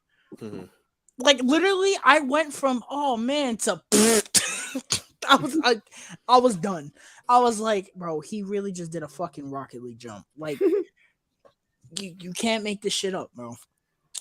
So, Dom is chasing Dante, and I forgot how this happened. The spinning happened. I know it happens. I forgot how He it calls. happened. Well, he calls on the speaker or on the walkie-talkie, and he's telling them, "You know what to do." And it is a callback from the beginning of the movie when they're drifting in the parking lot, and I guess Little B does something to the car, right? Doesn't he like? No, he I'm doesn't. pretty sure he doesn't do anything. He just doesn't he tap the steering wheel or something? I know he did something. No, he doesn't do anything. He doesn't. He just opens the door and jumps out of it. Yeah. I said to Kevin, I said, well, at least he has his father's ability to fly. I mean, he literally flies into the car, though, bro. No struggle. I don't even way into the car, bro. Listen, I don't even know how he got. Dom hits him with the helicopter. At least in 7, when they did that with Ramsey, they showed her like lunging into the car and they grabbed her. No, this man just flew out the car, and I mean flew. He might as well have. Into the car, bro. Like that would have made that scene just pitch perfect. Chef kiss. So Dom has Little B, and he's driving, and this tractor trailer is in front of him. And the first thing I said was, "Well, there's two sides of the road." I don't know why you stopped, but okay. Oh yeah. And he revealed like, "Oh, the trucks are AI controlled." I was like, "Okay, whatever." Then Tej and Roman and them show up. I was like, it took you long enough. And then they get shot down by Allie Richardson, who the way it's edited was like really confusing because you see it get blown up or like the missile, but you don't know who shot the missile until they show him. And it was really goofy when he was just standing there like, I was like, that was not such everybody's like family. But then we get the flashback to Fast 5 where he was sitting in the office, sitting in the office with him, and I guess they was doing some partnership or something. And you get the shot of Jason Momoa standing where the vault used to be. He walks up like, I guess our partnership is about to start right now, huh? You did not need that whole flashback to explain it, bro. Just you could have just had the one scene of him being sitting there in the office. We did not need to see all that. No, just not even in the office. I'm just like, all right, so the two are working together, and he got into the agency. I mean, they had to explain it somehow. Yeah. I mean, you could explain it without showing it, but I mean, it's whatever. It was like a 5-second scene, so. And then the plane gets obliterated off screen, and me and Kevin looked at each other and said, "They're not dead. They're not dead." And this is the unfortunate Fast and Furious trope, and it doesn't help that the next scene after this one proves it more, like indefinitely. Our point, but whatever. They're not dead. No. Hold on. It's not a problem exclusively with the Fast and Furious franchise, love. Just that thing. The way they had shot that plane going down, that even if it wasn't a Fast and Furious franchise, it could be any other franchise, and you would look at it, and we would look the same way. We would just be like, they're not dead. Because they're just like, you'd look at the MCU they're just like, and be like, no. Bro, they wasn't really in that. They wasn't really in that one. It was another ship. That was a decoy. You don't kill off. You don't kill off. It was a hologram. 4. You don't kill off 3 of like the most central characters ever. I wouldn't say 3. 2, including one of the more long-running characters ever, and then give them such a dull death scene. Like if it was actually their death, that was the worst death in this franchise. They're not like dead. The way they had shot that scene, it was so obvious that they were not dead. It doesn't help that almost every character that was important to this franchise has died and came back. No, I get what you're saying, but it's not exclusively that problem. It could be any franchise. It's just, they're not dead. But it's just mainly with this one. Every time somebody dies, my first instinct, they're not dead. Yeah, because nobody can die in this franchise other than villains. But even villains don't die because Owen Shaw is alive. I wouldn't be surprised if this guy from Seven that was like the other villain that was in the helicopter chasing him, he's probably kicking around somewhere, bro. What about that? I think Alex mentioned it too off screen when that bitch that got impaled by the spear in 6. She Gina gotta be Carano. alive somewhere. Gina Carano's alive somewhere, Gina bro. Carano was alive, bro. If everyone can die, can survive getting blown off planes, like, listen, bro. I swear on you. If this happens, mark my words, I'm a fucking sidekick. I'm calling it right now. Being that this is going to be 3 parts, I'm assuming we'll talk about that. Reyes is not dead. Reyes is dead. Mark my words. They showed them shoot him in the head. Yeah. So it was a pure we ain't never seen. No, we ain't never seen nothing like not that. Escape Reyes is alive. Gunshot. I don't think Jason Momoa does all this if his father was alive. Reyes is alive, bro. Watch. I mean, No, listen, not Alex. alive. To be fair, can I talk about the finale? We gonna pull up this clip just though. Prove my point. For sure. Yeah. So what happens? Hold on. What happens in the finale? The very last scene kind of disproves your point, Alex, because that exact thing happened. You know, she didn't get impaled. She didn't. She didn't. No, I'm talking about get just impaled. like No, you're saying that Dante doesn't do all this if his father was alive. Like, let's be real. Family members or loved ones can hide from each other, even if they're alive. Okay, and we just saw that because of the last scene. Yeah. So this is another thing I wish they just did not show at all, because this is the greatest thing I've ever witnessed in my life. Dom. Now it is. I think it's even funnier that he has the kid in the car when he does this. This kid must be absolutely traumatized after this. For sure. He's probably like, what the fuck are you doing? He doesn't like fire. Fire is out of the question. Fuck fire.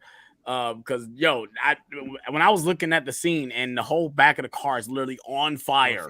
He hits the NOS. I'm like, your car is exploding. Yeah, your car is about to. Your car is exploding, bro. I mean, you have NOS, bro. It does explode, but it doesn't explode. No, it doesn't. It should be. No, it doesn't explode enough. No, it explodes. It's supposed to go kaboom. Done. Yeah. You done. It explodes Everybody's in the way hamburger that meat. It explodes in the way that the script needs it to. I like the callback though, where it was going through all the pipes and stuff like it does in the original movie. Did it look awful? Oh yes. Oh yeah. Oh yes. It looked better than the original movie. No, I thought it looked barely. I thought it looked almost as bad. I was like, that looked awful. But okay. I like the callback though. I did too, but I think they did it better in Hobbs and Shaw. Hobbs and Shaw, it actually looked kind of cool. So he jumps off the fucking dam as these trucks are about to collide. They collide. It looked awful. They fold like aluminum. The thing. I like thought Matrix Reloaded. Aluminum foil. That's what it looked like. It does look like Matrix Reloaded. It like crumbled, as if somebody crumbled a piece of paper and not like Matrix Reloaded. They should have just. No, they go. It's like, okay. So they collide. He jumps off the fucking dam. I'm gonna call it the San Andreas Dam because that's what it is. He jumps off the San Andreas Dam. San Andreas Dam. He lands on all fours. He's driving away from this explosion. I don't really understand how this explosion was. I don't. It was following them. It was chasing them. I don't. I get why, but like it's just 2 trucks. Yes, it wouldn't go all the way down. This was like a nuclear explosion. Yeah, it was chasing them, bro. It had been. What kind of? Yeah, that's some real hating trucks they got right there, man. You know what kind of a hater you got to be for that truck to follow you down to hell, bro? It was like a nuclear explosion. I was like, Jesus. Okay. So the fire, the fire is chasing them as they're driving away, and I didn't expect this. I thought he was just gonna ramp off and whatever. No, he uses NOS, and he pulled a Speed Racer. That's what he did. Because in Speed Racer, he kind of does the same thing. He uses his speed boost and he fucking he takes off.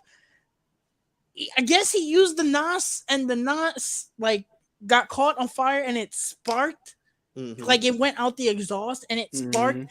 This man got a turbo boost beyond belief, went flying into the atmosphere. It looked awful, and I fucking loved it. It looked so bad. The green screen was hyperspace awful, and I absolutely loved it. They fall into the water. Not a scratch, of course, by the way. Oh, no. Yeah, for sure. I mean, we can't have that. But Little B did lose his sweater, though. That is a casualty. Oh, he lost his sweater. Oh, okay. So R.I.P. sweater. Don't worry, he'll get the sweater in the next movie. It'll return. It'll return. The next movie will return, and he'll have the sweater on him. They're gonna disregard all that. He's gonna magically have it. Be like, bruh, he lost it in the last movie. How the hell did you get it? See that on screen? Little B sweater will return in the next installment. Tyler's laughing because he knows that's gonna happen. We're gonna sit there Thursday night when 11 comes up. You're gonna see Little B with the sweater on. And you're gonna look at me. And you're just gonna look at me and be like, "This motherfucker." Oh man. We're not even done. We still got 2 more scenes. Bro. Yeah, right. So I did like what happens. They reveal, oh yeah, he armed the dam with mines. Now this begs the question: if you armed the dam to blow up, why didn't you just do that first? Don't you think? Or why didn't he do it when he saw them flying down? Like that too. I mean, granted, the explosion that had just preceded should have killed them. Whatever. Yeah. A lot of this stuff should have killed them. Well, yeah. Dom should have been dead a long time Jumping ago. from one car to the next on a freeway should have killed him. But it should have been like that scene should have been like in Toy Story 4 when Duke Kaboom flies and he smacks his head on the. Yep. Dom should be like, "Lady, on the highway." Or in like Cabin in the Woods when Chris Hemsworth does that. We're getting out of here. You just see his body just flying all the way down to nothing. But yeah, he should have just blown up the dam first. He wasn't on the dam, and he had a helicopter to get him out. I don't know why he just blow up the dam. Like it was more likely for him to get out of the situation he got out of versus you just blowing up the dam. For what was he going to do? I kind of want to see what he was going to do if he blew up the dam. I kind of wish about Dom. Hit the knobs, I bro. wish... You know what's gonna happen? His car gonna turn into a boat. Oh yeah, he's gonna hit that or knob, a plane. It's gonna turn into a plane, bro. Or a parachute's gonna jump out of that top of that hood, and he's gonna be flying like that. That's what's gonna happen, bro. We're gonna see Roman, Tej, and the other girl. We're gonna see them appear with the fucking cars, with their cars, and be like, "Get over here!" They're gonna have the fucking the hover things from Mario Kart. They're gonna have them on the water, bro. You know it's gonna happen, bro. That's the only way they get out of this. So yeah, that's the question. How do you think they get out of this? He's gonna punch. You know what? It's Fast and Furious. He's gonna punch the tsunami. Car conveniently parked on the tsunami. He's gonna punch the tsunami. Why not, bro? Why not? It's gonna fucking it's gonna come out and it's not gonna spread, and he's just gonna woof, and it's gonna go flying, bro. Why not? Water bending. Give it to me, bro. Mm-hmm. And then after all that, Jason Momoa is gonna be like, "Holy shit, that was awesome, bro." Truthfully, I'll talk about the cliffhanger thing in a second. Thomas is gonna be like fucking Moses at the end of the movie when Fast 11 started. Part the Red Sea. It's not water, bro. You're gonna have his hand. So in all actuality, I do like this cliffhanger. I was like, "Oh shit." I was hoping that would be the end of the movie. I wanted that to be the end of the movie. You see, and it's funny. There are a lot of people that don't like that. That's the ending. I think people didn't really understand the part one, I part think, two. yeah. Well, I think they it's haven't because marketed it as a part They one. didn't- Part. they This is didn't just have it called marketed. Fast X. I don't know. Well, yes, in that regard, yes. But I They feel didn't like market it. they have said many times this movie was ending on a cliffhanger.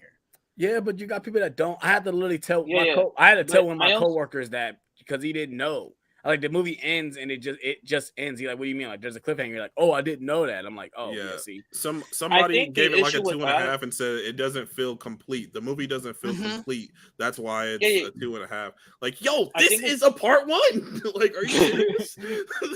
I think it's because with a lot of part ones and part two movies that we've seen, like more recently, like Deathly Infinity Hallows, War. Mockingjay, I don't, Infinity War and Endgame, like they have a conclusion, even if it's still a cliffhanger. I'm not There's saying, like, conclusion you can this- lay on. Deathly Hallows Part One doesn't have a conclusion. It doesn't have a conclusion. It ends with him getting the the wand, Elder Wand. The Elder and that's Wand. how it ends. I will say That's a that conclusion. Yeah, but that's just an extra wish- scene. But no. I will I say there's feel like that something that's to more sit of a upon. conclusion than But this. but it's still something to sit upon where you're just like, damn, there's still more. I want to see more, but there's like, we're finished. But with Fast X, it ended in the middle of an action sequence, essentially. Yeah. I will say, If- does this movie do a good job at the whole part one, part two thing? I don't think so, because it ends really abruptly. I like the Yeah. ending, but it does It- end abruptly. It feels like, sorry, real quick. It feels like a season finale of a sitcom. TV show. It's like a Somebody said TV that. show. Yeah. Yeah. Somebody Yeah. said that it was like an episode of Star Trek where it says to be continued. Yes. Yeah, and I'm surprised they didn't put that into the movie. Yeah. I mean, it's I would have Continued. loved that. Like, put I- it to be continued, so we know, like, okay, we looking forward to another movie. I Obviously, would have we know, loved. I would have Dom loved will return. but Dom will return. Along with Little Beast sweater. I would have loved. No, you talk about it at the end because it's the Right. post-credit scene. I would have loved it if it cut to black. Boom, to be continued. I would have loved it. I would have. That's not the end because we have I know. another scene. But I do wish, like, Infinity War to me has a beginning and an ending. I Like, agree. It ends and When it's people- the ending. When people say Infinity War is not complete, I say, what did you watch? Because complete. the movie It has is a very beginning, complete. middle, and an end. It It does. ends with the Avenger losing and Thanos. Endgame retiring. is not so much Close a to his part retirement two. home. It's not It's a part not. two. It's not really a part two, but it is a part two. It is Part the of it is a second part part two. of that story. Okay, Right. well, I mean, even if you want to go further back, go to Mockingjay. It ended on. It still ended on somewhat of a cliffhanger, but Yeah. it was still a conclusion. We sat down and were just Yeah. like, "Wow, that happened." I still will more to say in that regard, yes, the ending is a little jarring, but I still do like the ending. When it ended, I wanted the next movie. Yeah. And even I people like And like, in it. retrospect, you know, there are a lot of people that want the next movie, and in that regard, they succeeded. Yeah, Now, I agree. 2 more? I'm along for the No, ride. fuck that shit. It Definitely should be along for the ride. 1 more, bro. I don't understand what you're going to do for 2 more 2.5-hour movies. Bro, at this point, just give me like however. I don't even care. Just keep making them. I don't even care. At this point, I just want another Mhm. Hobbs and Shaw, bro. That's what I want. We getting another Hobbs and Shaw. It's happening for sure. So after I this, could it keep cuts watching to these. black, and it goes back to Charlize Theron and Letty, and they get out, and this fucking submarine comes out of the ocean, She got which the submarine from 8. I'm going to assume it's the submarine from Sorry 8. from 8. It is. And out comes this beaming ray of sunlight, one of the greatest actresses of our generation. I tell you, thunderous applause was ringing through our theater. I tell you, I felt AJ's emotionless face all the way from New York. I felt it in my soul. Gal Gadot has risen from the dead, ladies and gentlemen. I tell I you. was just happy she ain't had no lines. What do you mean? What, you thought she was gonna say something at the end? Like I'm Yeah. back? Yeah, like I'm back. I did, in all Come aboard. actuality. If Fast and Furious wanted to be a silly franchise, it would have just had the Wonder Woman theme playing, or like just a little bit of a rendition of it. That would have been funny. In You all got the rights to that. actuality, I'm happy she's back. I did think Same. the green screen was a little weird. It I was. felt like I could barely see her in all actuality. I was like, who? I was like, it looked like Gal Gadot, but I was like, okay. Kind of felt like a reshoot. So But I probably was a it reshoot. did seem like a reshoot. it probably was. I DC bounced her and they're like, yo, oh, we'll do this reshoot real quick. Come on, bro. I did not expect this scene because we talked about it. Oh yeah, she's possibly coming back because they, like we said earlier, there's characters flow out of planes and they survived. Why is she the one that's being left out that hasn't come back from being flown out of a plane or that was on that runway? So when she got revealed at the end of this movie, I screamed. I literally said, "What?" Like, okay, I thought it was gonna be the next movie, not the end of this movie. I wasn't surprised. I was happy. I thought they said that she was coming back. Yeah, said it that's was what rumored. They didn't Why not confirm wasn't- it. They haven't, that's why I knew they didn't confirm it. They didn't confirm it the confirmed way whether or not she was they- going to be in this movie. They didn't confirm Confirmed. it the way they unfortunately confirmed somebody The Rock. else showing up. Mhm. Yeah. But I'm happy with her being back. I'm sure Same. her meeting back with Han is gonna be great. I'm so ready to see that reunion. So credits. That's Fast X Part 1. Good stuff. I really enjoyed it. Pacing and characters could be better, but I liked it. Mid credits. I liked this scene a lot. Me too. I did. I like that now it would have been nice if I didn't have it fucking spoiled 4 days before the movie came out. And we talked about it when we did the Fast 9 watch along as well. Mm-hmm. If nobody knew about this would have erupted on Twitter, bro. Yes. This would have been awesome, but it is what it is. That's the world of journalism at this point. I like that The Rock is coming back for a reason. I like that it's not just he's gonna help them. I like now when this was playing out, I was like, oh yeah, he did kill Reyes. He pulled the trigger. Right. So when they were showing that, I was like, oh yeah, that happened.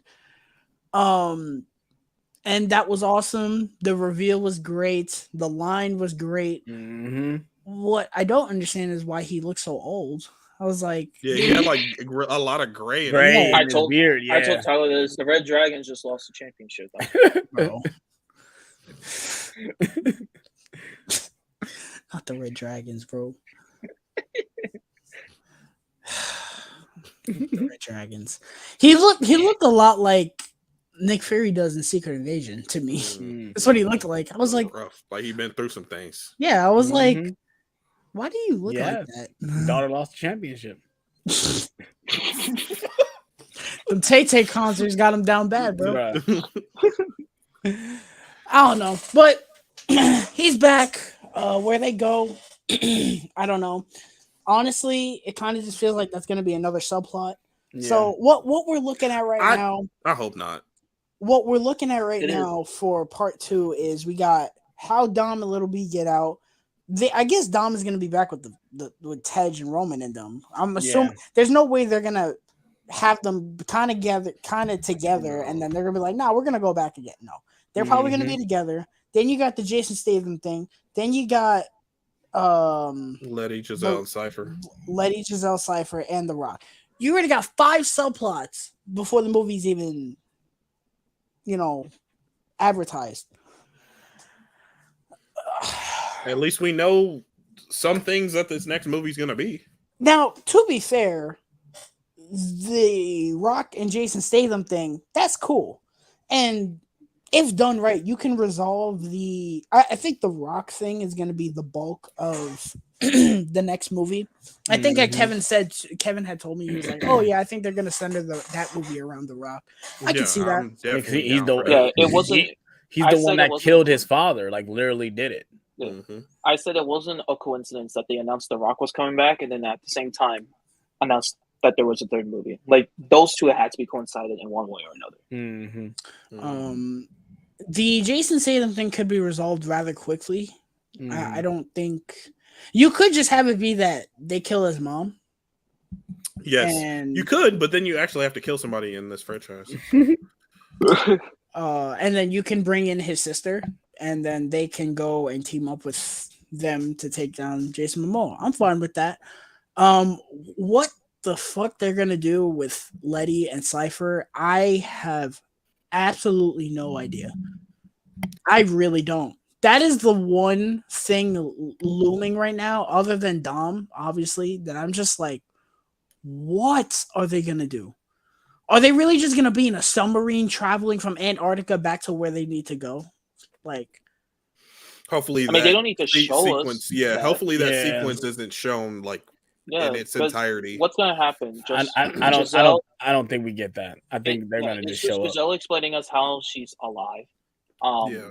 You know, and then just the three girls being acquainted with one another. That's pretty much it. Mhm. There's not much to explain. dude, You know, I'm they're gonna- sorry. I don't need them in a fucking submarine talking and cracking jokes. I don't. No, need no, I'm not saying like for a long sequence, but you know, you're gonna need to explain how. But the point, what are Giselle's they alive. doing? That's my point. What are they doing? If anything, I'm they're gonna saying end like up like Roman explain, and Tej in this movie, where they're just like, bro, but I don't I'm saying, care. but I'm saying explain why Giselle's alive, get acquainted, and then after that, just have one miraculous exposition saying, "Oh, this is where we need to go," and then because And then be there. whatever the fuck needs to happen, and then by the time we get back to them, they're either already there or something fucking happens, and they get introduced Yeah. to somebody else. But Right. you know, I don't think they're gonna Or- be like just Or talking what they can the do entire is not show the submarine stuff at all, and then just show them meeting back up with Dom or whatever Well, whenever yeah. they're You resolved. got you got And you, then you got to get the explanation, and then get the explanation like they did with Uh, Han yeah. when Han showed up. Like basically he shows up and you get the explanation of Yeah. what everything happened. How I can see everything that happened. happening. I can see that happening. I don't know. That is really my only concern going into this next part is too much stuff going on and the Giselle stuff. Other than that, I'm down for part 2. Bring it. I'm here for the soap opera anime that is the Fast and Furious franchise at this point. Cartoon. Yeah. For sure. Whew. Yeah, but that's Fast 10. I think we talked about everything. I know we usually do Blu-ray collection update. I have nothing to show. Tyler, you got something to show? I do. All right, we're gonna let Tyler take over this segment. It's not a lot. The first thing I got was this 4 thing for the Ninja Turtles. I need this because I'm going to be doing a Ninja Turtles review series before Mutant Mayhem comes out in August. I don't know. So yeah, I've seen only TMNT from here. I've seen TMNT. I've never seen the original 3, so that should be interesting. Next, I got the Criterion of Following. Christopher Nolan's first film. Just watched it a couple days ago, and I really like it a lot. I think it's really good, and it proved that even from Nolan's first movie, he had greatness in his fingertips. The 4K of The Prestige, his third movie? No. Fourth or fifth. I don't know. A lot of people love this movie. I think it's good, but I think the ending is honestly predictable to me. I found it very predictable. I know a lot of people are like, "Oh, the twist, the twist," and I'm like, I saw it coming a mile away, but I like it. I don't love it. We'll see how I feel on a rewatch, but I do like it. It's just one of his lesser movies. Ant-Man and the Wasp, Quantumania Steelbook.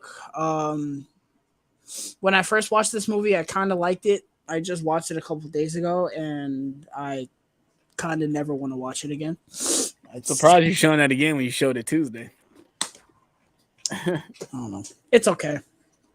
No, actually, not okay. It's bad. And the last thing I got is the Scream 5 4K Steelbook. Amazon has had this for like $17 for a while. Any 4K Steelbook under $20 is a steal. But I've wanted this because I have the other Steelbooks, and I actually do really like the Steelbook. This is my favorite Scream poster. I love this poster. And I've come around on Scream 5. I still think it's kind of okay. But if anything, Scream 6 made me appreciate this movie more. So, yeah. Still ready for Scream 6? Absolutely. Yeah, that's all I got. Oh, excuse me. All right. AJ, you got nothing to show, right? I don't. Yeah, I don't. Obviously, the same stuff I had before. Wonder Woman, Ant-Man the Wasp, and Southpaw is the only thing I've gotten recently. It's been slow, physical media wise, for me at least. I mean, I only have 3 titles, and the month is about to be over. Like, that's how it's been. Well, And maybe it's just this at this Tuesday, point I'm this pretty. Tuesday we got a couple things coming out. I'm only getting Creed 3. Yeah, That's it. So, but maybe it's good for me. Maybe I'm pretty satisfied with what I have in my collection at the moment. I don't need to be out just buying things. And it's funny because AJ just sent the text that they're doing 3 for 3 at Disc Replay again. Like, Yep. I'm not about to do very another short amount of time. Yes, in between exactly. That Oh, damn, shocked. it couldn't have waited until like I was making it way out there to do it. Like it's always got to do it so sporadically. Like goodness, what's happened? Is it? It's not because of Memorial Day, right? I don't know. They didn't say. They just said Memorial Day is not till the 3 next for 3. following week. So Nah, they just said 3 for 3. So, hey. wow, You're not getting Shazam? No, Oh, okay. I'm not buying Shazam day one. You're I'll gonna get wait for Black Friday? Either I'm waiting for Black Friday. Or I'm not gonna buy day one. It's gonna be probably within another couple of weeks. I'm waiting for that price to go down, just like I did with Black Adam. I probably will because the slip is really raw. Truthfully, I want that fucking steelbook so bad. I do. I was wondering if you were gonna get the steelbook. No, I'm because not I don't have getting the DCEU steelbooks. And I have all of them with slips, and I like that. Same. I got 'em Creed. I'm gonna get the steelbook if it's still there though, because I really want that steelbook. You got the steelbooks for the other movies though, right? Yes, I don't do. the split Yeah, for see. Creed 3. I only have the slip covers, so I'm not gonna go out the way and get the steelbook, and not it's not gonna be sitting next to the 4K. So I'm gonna get the 4K slip cover. I think it looks all right. Like I said, it's just I'm excited to watch it again. It's been a while since I've watched it since it's been out in the theater. I've only seen it since it came out. I'm excited to watch it again. Yeah, for sure. Get that anime final act. Yeah, so that we're about to close out the stream, you guys. Hope you guys enjoyed this spoiler talk. If you guys are new to the channel, please hit that like button. Please subscribe for more. Please check out these guys' content, their YouTube, Instagrams, all the stuff will be in the description below. Definitely check them out. Tyler has really great reviews. AJ has really great videos as well. Definitely check them out. Links are in the description below. And we're out on this one, you guys. Peace out.